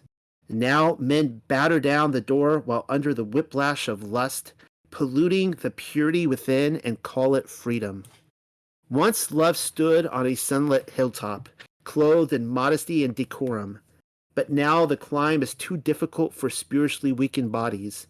So she is lured into the shadows below. There she has become a befouled, distorted ghost of her former self. Love and beauty are the reflections of Yahuwah in the mirror of man, but the image once reflected in radiant loveliness is now distorted to ugliness. Perhaps we have failed, but we are so few. Is it that love now lacks the nourishment of sincerity, without which it declines and dies? Maybe, since we no longer control our destinies at war, men are less ready to strive for the laurels of love, while women bestow the Yahudimel of their bodies with wanton indifference to the needful sacrifices required to sustain it. A new and hallowed love walks the land, unclean harlots and those in whom purity becomes the shroud of love, joining forces against the wonder once glorifying life. Love for which noble-hearted men and pure women would once gladly die, now is so frail it withers at the first breath of adversity, or departs at the leering call of lust. Now true love can be found only where cats have horns. What has happened to the harp praise glory of the past? In the dark night descending, My heart is heavy with desolation and loneliness. My only consolation is that I can still follow the path of duty, knowing the bud of duty grows in the rose of sacrifice, which falls to bear fruits of the Spirit. Duty is not the least of our lights, but in this land among our people it is the child of a barren woman. My brothers, with this I send the book concerning Yeshua Eduin, son of Joseph the carpenter and Miriam, who through his sacrifice to love and duty became our own assurers. His teachings were brought to us by those who lived within the circle of his light and safeguarded by our earthly father in the faith, he being not least among the articulate ones who knew Yeshua, and a person of no mean estate, both in the distant land from whence he came and in this no less virile land. Yeshua was a fountain of goodness, fed by the bountiful spirit of eternity, a pure stream of wisdom refreshing the longing spirits of men. He responded to their yearning desires as a bee is drawn to the scent of roses. He came to fulfill the desires and longings of men, expressed in certain holy books, but more so, living unspoken in many unlettered hearts. For such is the nature of things, that the tree springing forth, or springing from the yearnings of men, shall not fail to bear fruit. Holy books being likened to an egg containing the embryonic hopes and aspirations of men. In the holy books of the Yahudim, it is said that the Son of Man is the shepherd of men, and we here know how a shepherd tends his flocks. But Yeshua came not as a shepherd to drive, but as one bearing a guiding lantern to light the way through darkness. It was also said the Son of Man is the deliverer of men. And while we know truly from what we have to be delivered, those in his own land misunderstood the meaning. Chapter 1.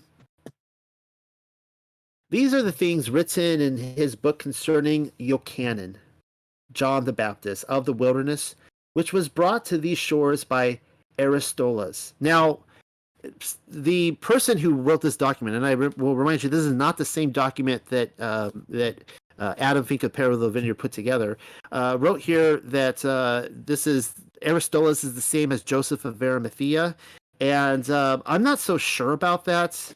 This same Aristolas would be, well, let me think here. Aristobulus. Aristobulus seems to be short for Aristobulus. Well, who is Aristobulus? Aristobulus is mentioned in the Epistle to the Romans. When Paul wrote that letter, he said that Aristobulus, he greeted his household, but Aristobulus wasn't there. Where did he go? Well, he went to England. Aristobulus was the father-in-law of Kepha, of Peter. And that is really important to this, because we're going to learn the person who wrote this book has a lot of insiders and intimate knowledge of Peter's household that he was living in Galilee, which would have been Aristobulus's or Aristola's household. And we see a lot of information we see a lot of information of John the Baptist, of Yochanan. Well, who was a disciple of Yochanan? It was Andre and Kepha. And I suspect Aristolas as well. All right, so keep that in mind as we read this. So it's we see here that this was brought to the shores by Aristolas, and is no longer with us. The father of Yochanan was Zacharias, son of Barachias, and he was a priest at the temple, married to Elizabeth from the stock of Aaron. They were both strong in the faith of their Elohim, obeying the laws revealed to his prophets, but childless and well advanced in years. Elizabeth had visited many temples praying for a child, but hitherto her pleas had gone unanswered. Now that may sound strange there, that there were many temples, but even in Jerusalem, you know, the archaeologists have shown that, yes, there was the temple there, but they had synagogues all around there. I mean, they were everywhere. And the 5th month of the year, when fire was burnt before Gabriel in the court within the outer walls of the temple enclosure, called the Court of the Gentiles, Zacharias was a priest at the altar of incense. Then a strange thing happened while he was alone inside, the people being outside praying. An angel appeared on the right side of the altar, and a voice said, "Have no fear of me, For I come to say your prayers have not gone unheeded, and your wife will bear a son. He will become a great teacher, filled with the power of the Ruach HaKodesh. But you must bring him up in the ways of the Natsarim. He will herald the coming of an enlightener, who will turn men from wrongful ways, making them upright and strong in Ruach.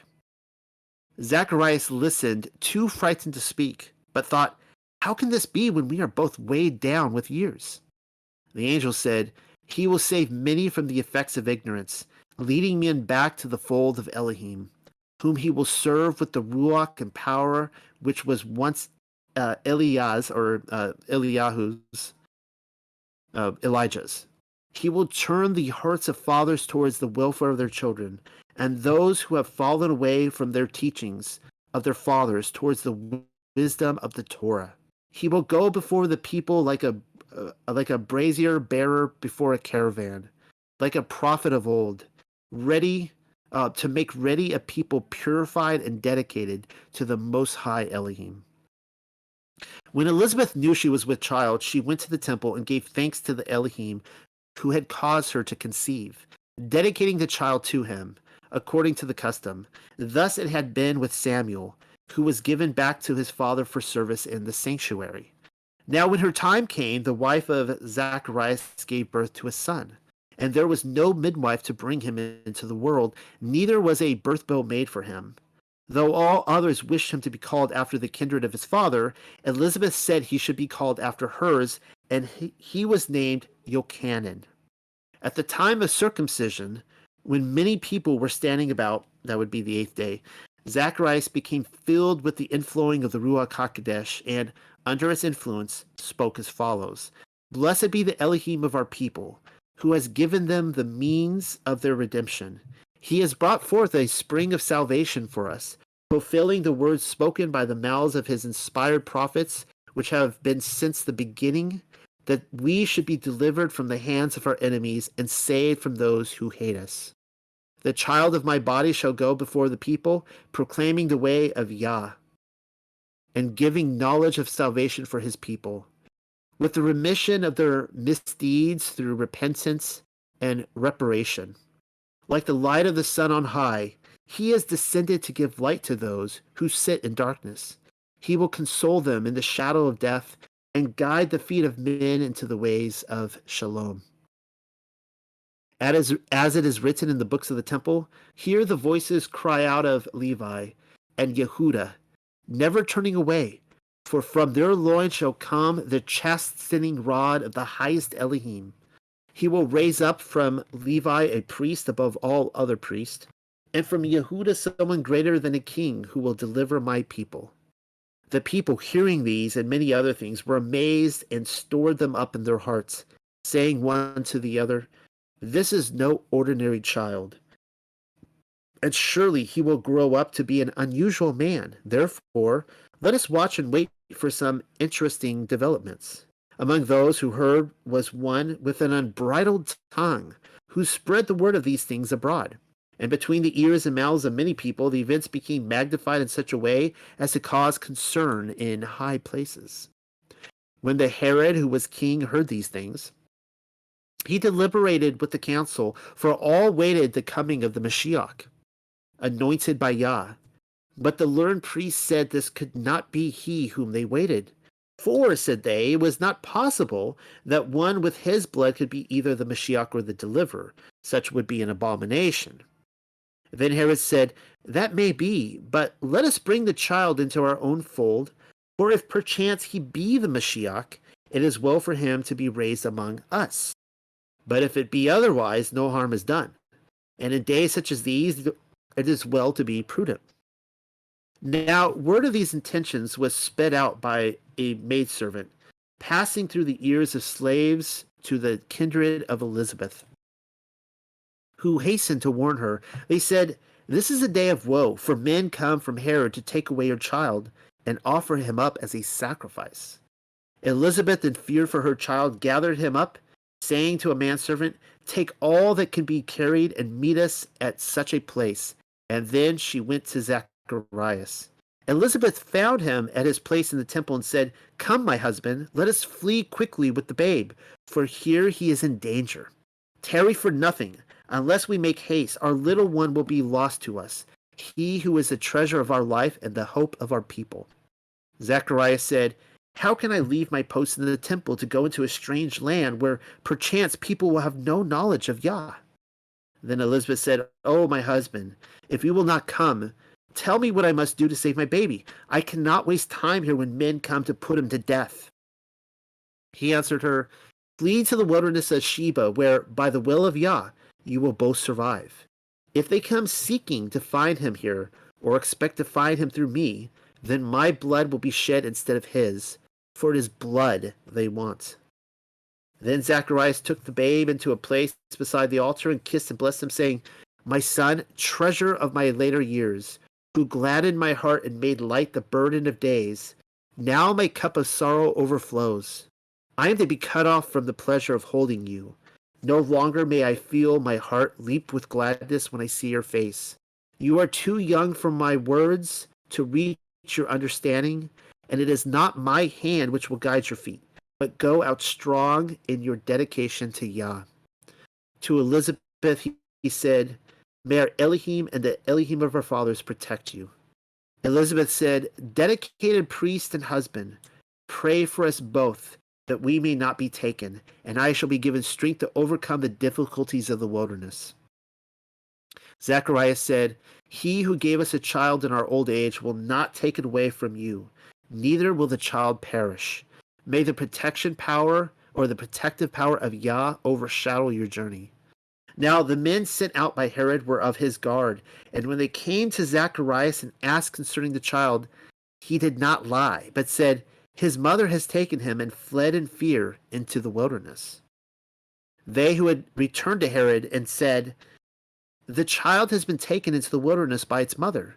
No food or water is there, but many wild beasts, and the woman being old, surely both must perish." Then those who had the ear of Herod said, "Surely there is something more to all this. Is it likely the woman would have fled friendless? Let us send to other men, not of the guard, who will act differently." Herod, being troubled in his heart, agreed. 3 men with knives came to Zacharias before sunrise, saying, "Herod has commanded us, tell Zacharias his life is in my hand, and I order him to speak truly concerning the whereabouts of his son." Zacharias answered, "I am a dedicated servant of Yah and obliged to continually attend his temple. Therefore, my son's whereabouts are not within my knowledge." They said, "Our knives will open your mouth."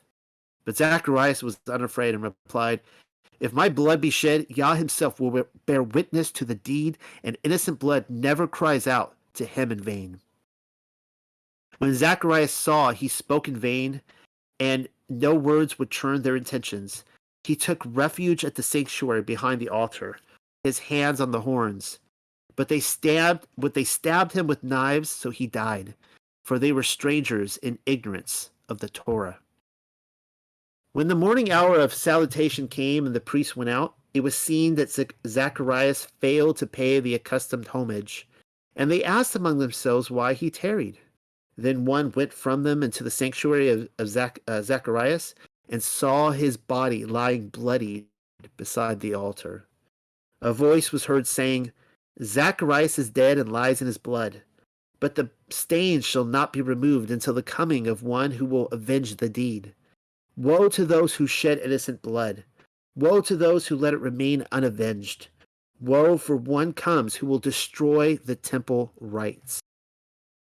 On hearing this, the priest ran out, crying, "Zacharias is dead, and an avenging Ruach has taken up residence in his place." But the others went and saw the cloths about the altar were torn, and the carved woodwork broken. Report of these things was made to the people, who mourned 3 days and nights, after which another priest was appointed. The body of Zacharias was shrouded in linen and placed in a tomb beside his father. Elizabeth was alone with the child. She was old and found life difficult to sustain in the wilderness, the manservant having departed with her goods. She discovered a cave where there was a seepage of water and lived there until Yochanan was 8 years of age. Then she died, and the child did not understand. neither did he know what to do or how to bury her. But the ever-present Elohim intervened in his manner, and some people who lived apart from others were directed to him, and he was raised in their ways. Now he puts a note in there, the Essenes. And I think that's a good guess. You'll see why. He reigned with them until the day he went forth to herald the coming of the deliverer. The people among whom Yochanan was raised did not marry, but adopted outcasts and orphans while they were young. They were godly people in their own way, but did not concern themselves with others. Yochanan rebelled against their exclusiveness, desiring to carry tidings concerning the coming instructor in goodness to the common people. In those days there was much confusion among men regarding one who would come, and he was given many names and attributes. Therefore none really knew what he would be like, and many sought only for enlightenment on this matter. Chapter 2.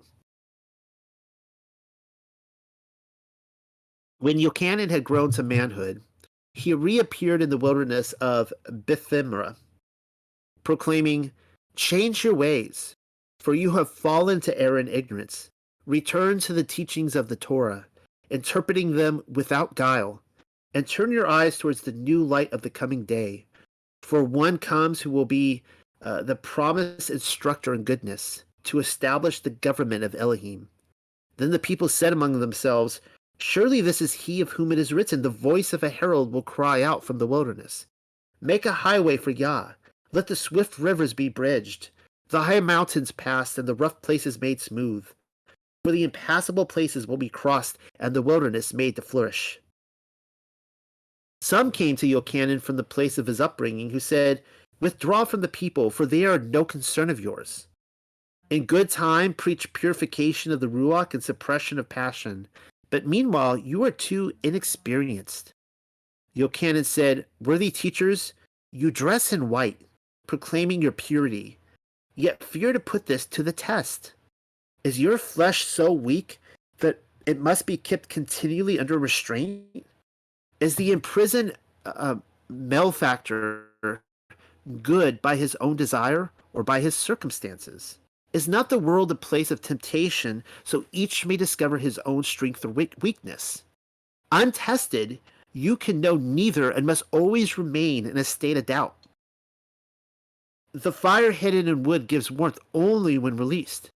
It also provides light and is useful, but while hidden away it is of little value.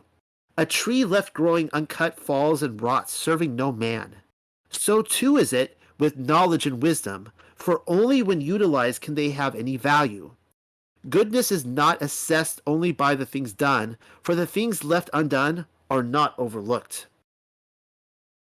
Yochanan appeared strange in the eyes of those who saw him, for he was wild-haired and large, clothed in a garment of hair as were the prophets of old, and bound about with a leather girdle, like Eliyahu.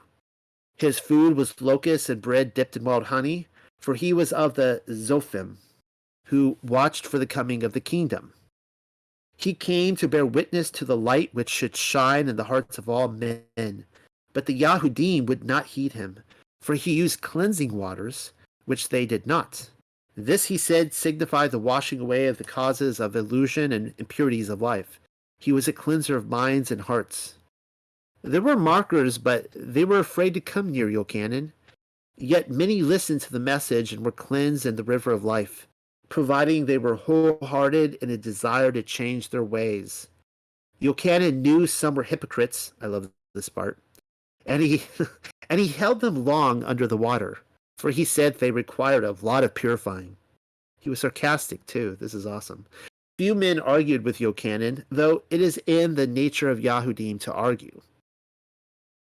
This is how Yochanan testified when priests and learned men were sent to question him, saying, "Who are you?" He said, "I am not the one you anticipate, whose coming is at hand. Is it not written, I will send a forerunner to prepare the way? I am that herald.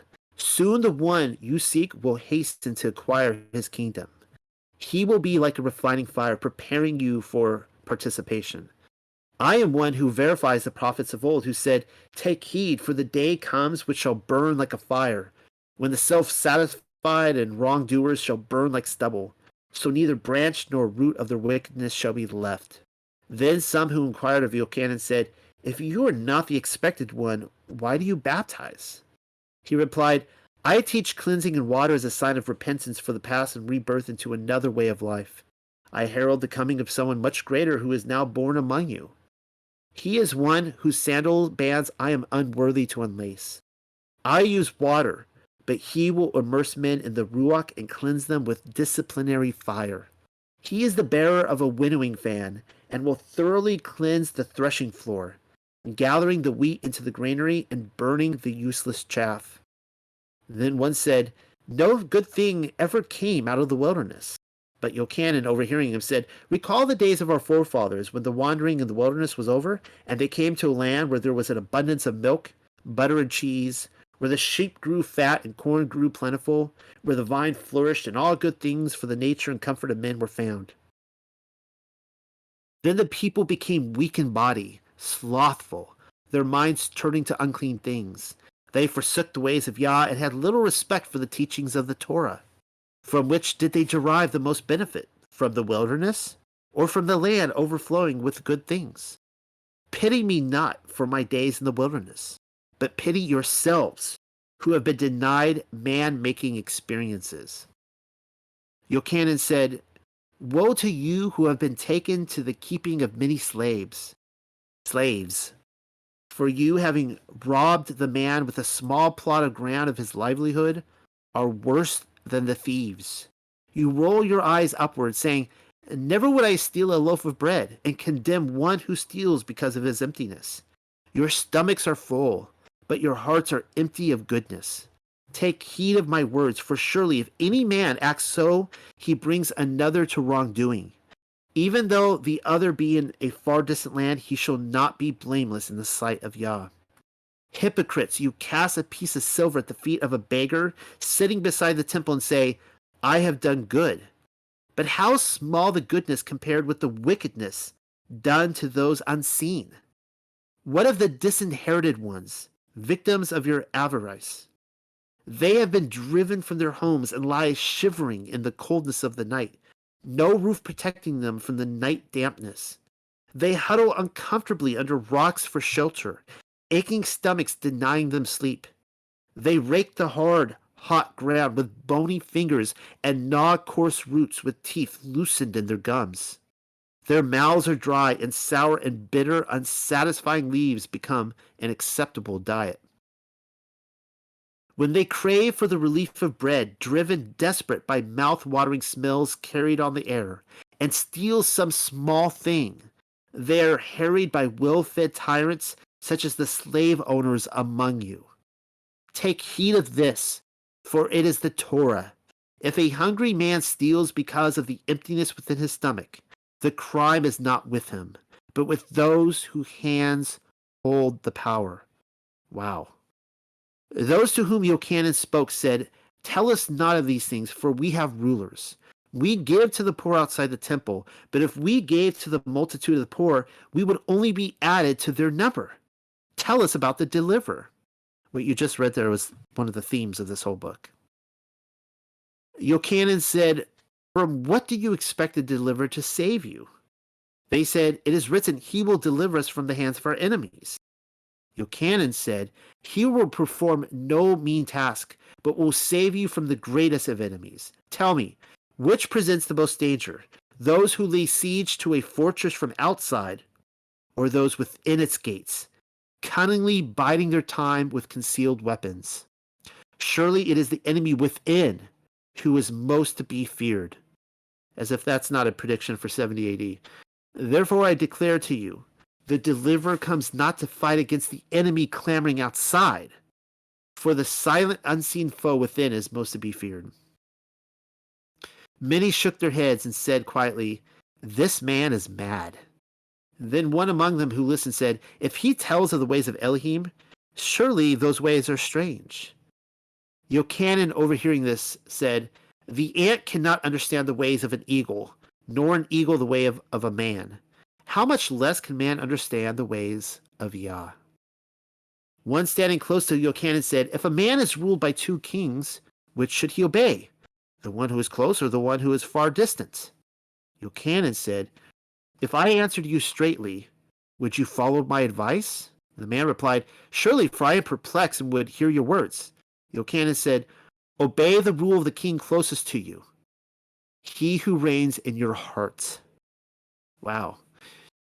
Now Yochanan testified concerning Yahusha in this manner. These are the things written in the holy books about he who will come. Then shall Yah raise up a new high priest like no other before him, and he will reveal Elohim in a new light to the understanding of men. He will set the feet of men on the path of rightful judgment. He shall shine forth as the sun over the earth, removing all darkness from it, and will arm men with the sword which brings everlasting shalom. His star will shine above like that of a king, its light kindling the lamp of knowledge, enlightening men as the sun lightens the day. He will proclaim the kingdom wherein the sword will be drawn against the wrongdoers, and the injustices of the poor will be redressed. There shall arise the Mashiach from among you, who will deliver you from your enemies.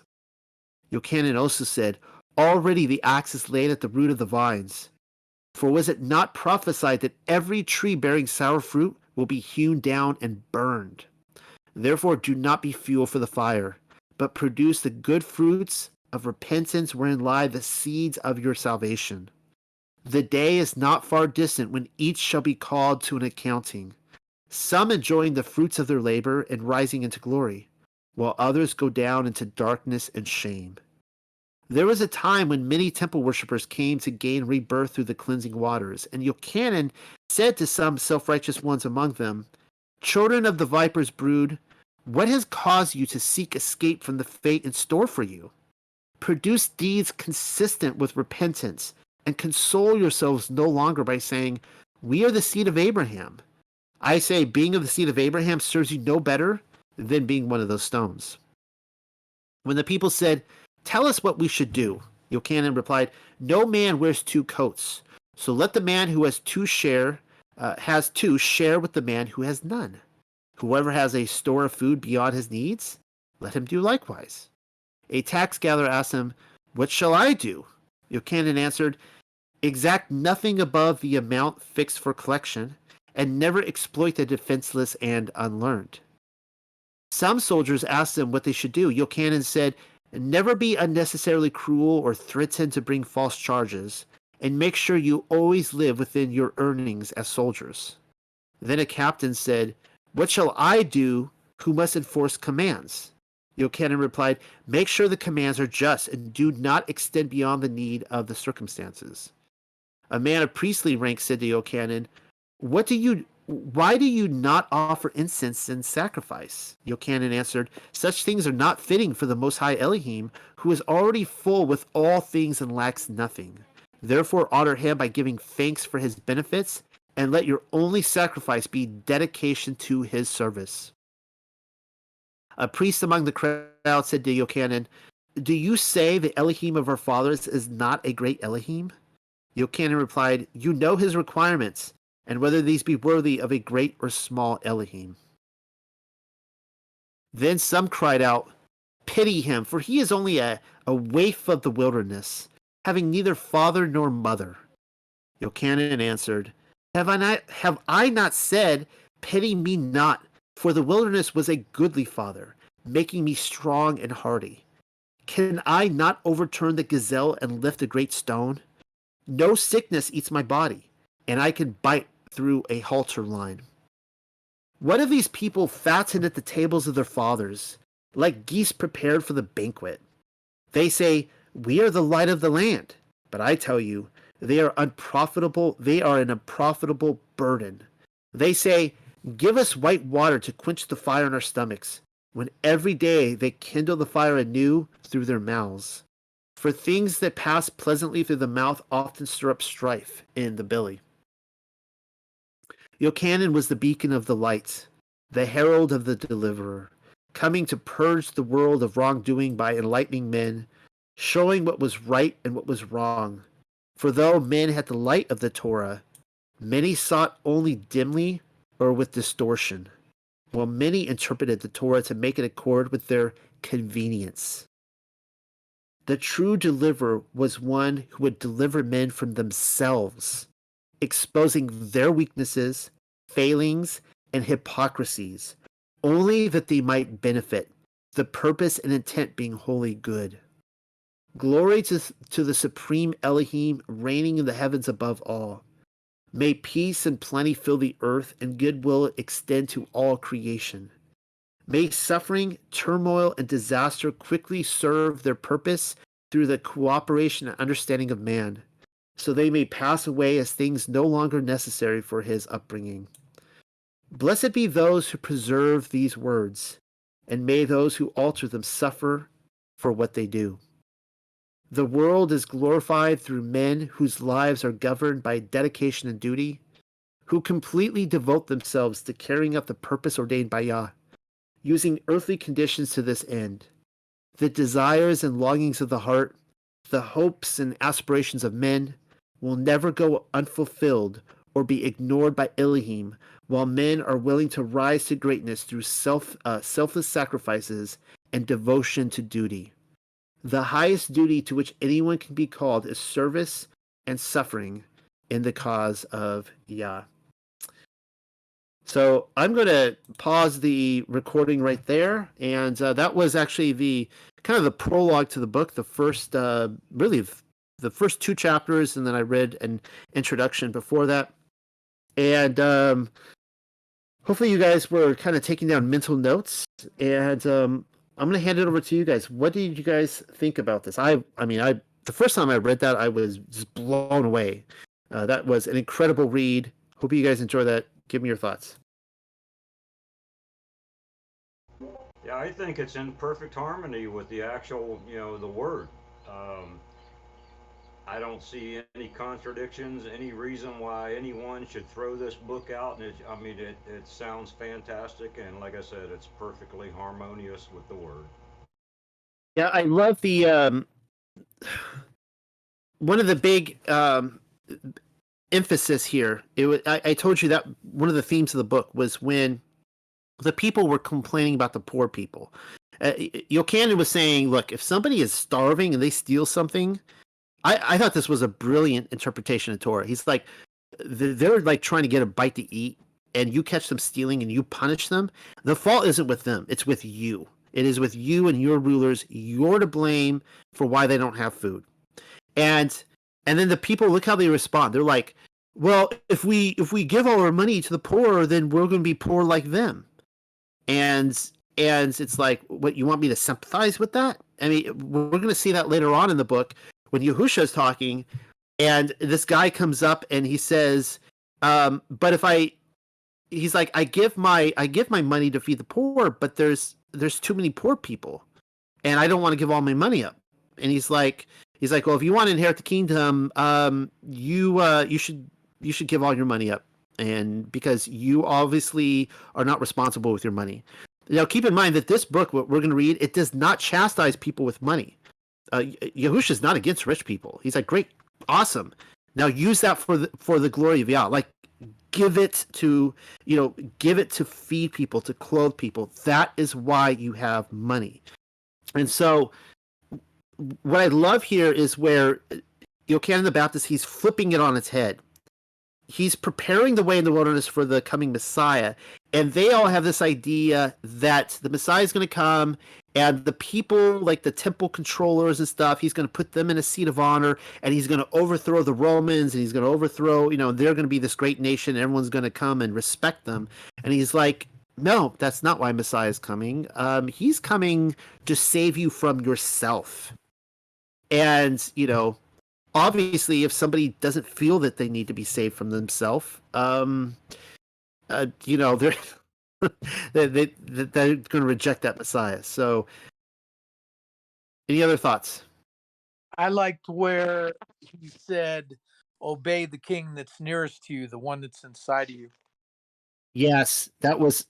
Yeah, it's funny because he turned it back on that guy, because the guy's like, well, there's 2 kings, and the one you're speaking about is so far away, right? Because he's like, I got it. We got local kings here. We got to serve, and and then obviously Elohim is the or you could say the Mashiach, he's the faraway king, right? And he's like, well, yeah, you're talking about mileage, I guess. I'm talking about your heart, and it's very clear that Mashiach is the king that is furthest from your heart. So go ahead and serve the king that you know your riches and so on and so forth. See how far that gets you.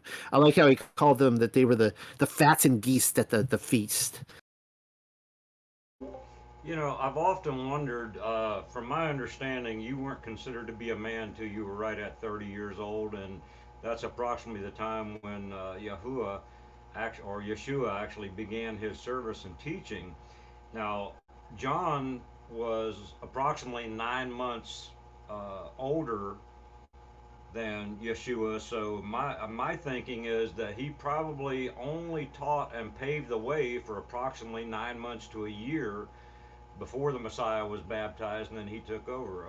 Do you have any thoughts on that? I don't. I'd have to think about that. You're saying that John the Baptist, he was only in it for like a year. I don't really know. Anyone else have any thoughts? Well, I just love this. I too think it just dovetails perfectly with the Gospels, what I've heard so far, and I just wanted you to keep reading. I want to hear more. I started to say, I think we all felt it learning of the life of John. We want to hear more about it, just like we'd all want to hear more about the life of, or early ages and days of life of Christ. It's compelling, but when you see that he's speaking and giving such insight, and the only way that he could be saying these things is if they were given to him from the wisdom of the Ruach Hakodesh, so that you see that there is an element of it being the Word of God and spoken by that. So it just feels like there's references being made to it aligns with the canon. I just think some of these things that he was saying could not have been made up by man. There are things in this book that I was okay when I first. Obviously, all of you are very excited, and when I was reading this book and I saw that this book went very early to England, and that it was very unlikely touched by the Roman Catholic Church. If you understand the history between the division between England and the Catholic Church, and I went over this before, that Britain was the first nation, recognized nation, to embrace Messiah. Of course, I believe it was the epicenter, probably the Millennial Kingdom as well, and this region of the earth. And so this book collaborates with a lot of other extra biblical books we have gone through in this group. The what was it? The Infancy Gospel of James or Yaakov, as well as the I think the Infancy Gospel of Matthew. I have to refer to which one, but the same story of how John the Baptist's father is killed in the temple, how Elizabeth flees with the baby, and I'm trying to remember, was it the Gospel of Infancy Gospel of Yaakov where she, like, Herod's men are chasing her and she actually cries out to a mountain and the mountain splits apart and she runs through it and it swallows her up. It doesn't say that here, but it that the same idea of the escape. Something we're also going to read, it's like a passing statement, you blink and you miss it. It says that Miriam, Yahusha's mother, was raised in the temple. And I was just like, when I saw that, I'm like, yes, because this is the same thing that multiple other books that I went through with this group said the same thing, that Miriam was raised in the temple, and that some people say that that is a Catholic doctrine or a Catholic invention, and it wasn't. Clearly, this book also agrees with that. So there's not only collaboration with the main Gospels, but a great deal of the other extra biblical books. Well, so far, I think it puts the stamp of approval so far on us calling ourselves Natsarim. I was thinking the same thing as you were, Noel, about the infancy gospels and how it lines up with a lot of those. I can't remember which ones they were because I actually recently listened to the Super Gospel, which I don't know if you're familiar with that, but it's where I forgot what his name was, but he put together like all of the different gospels and extra canonical writings and just made the story flow, like the gospel story starting from the infancy. But yeah, everything with like the story of Zechariah lined up, and then verse chapter 1 verse 38 where it said that John the Baptist mom died and he didn't know what to do. I was going to bring this up too. So I can't remember where this was from because I was listening to it in the Super Gospel, but there's in one of those infancy gospels, it says that actually at that time when John the Baptist's mom died, Yahusha knew that he knew that as a child, and he said to his mom what happened, and then they were kind of like transported there, and then helped him bury his mom, and then he made sure he was taken care of in the wilderness. And I thought it said something like Zechariah came back, so I don't know if that's inspired or what, but I think he said like Zechariah came back and raised him or something like that. And Miriam felt bad leaving him there. And Yahusha was like, don't worry, he's going to be taken care of in the wilderness. But it was just kind of like this cool story where they came and helped bury his mother. So I thought that part was cool.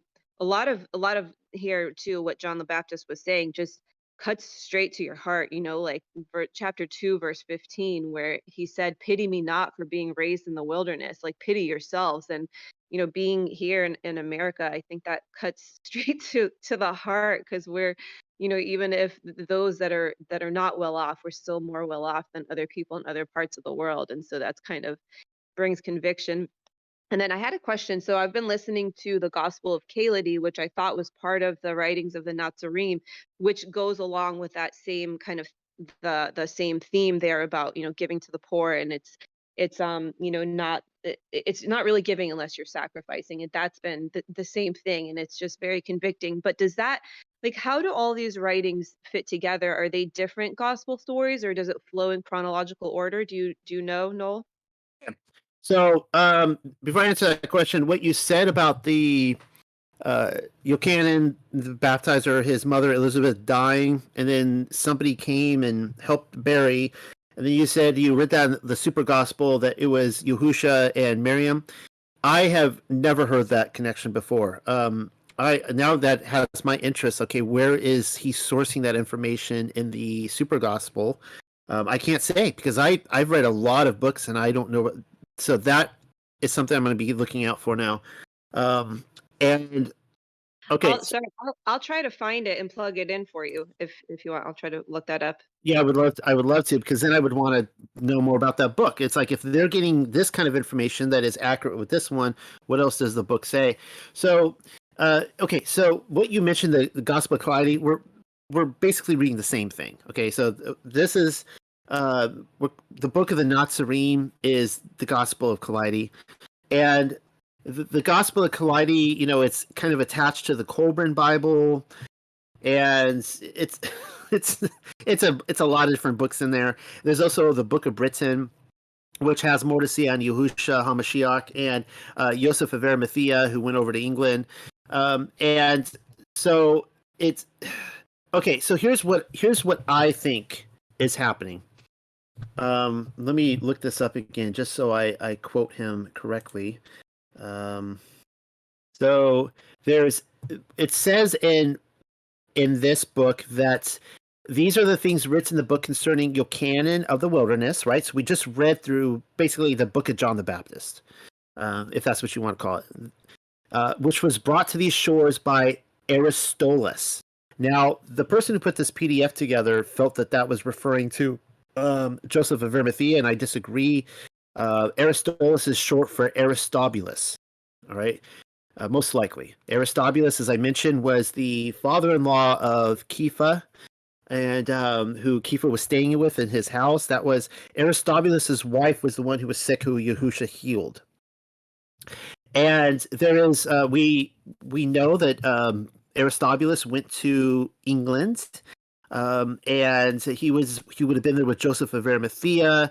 Mark, who wrote the Gospel of Mark, who was Kepha's traveling companion, he married a woman who was of royal descent, who came from Britain as well. We learn more about the Book of Britain. It's the tangled web here.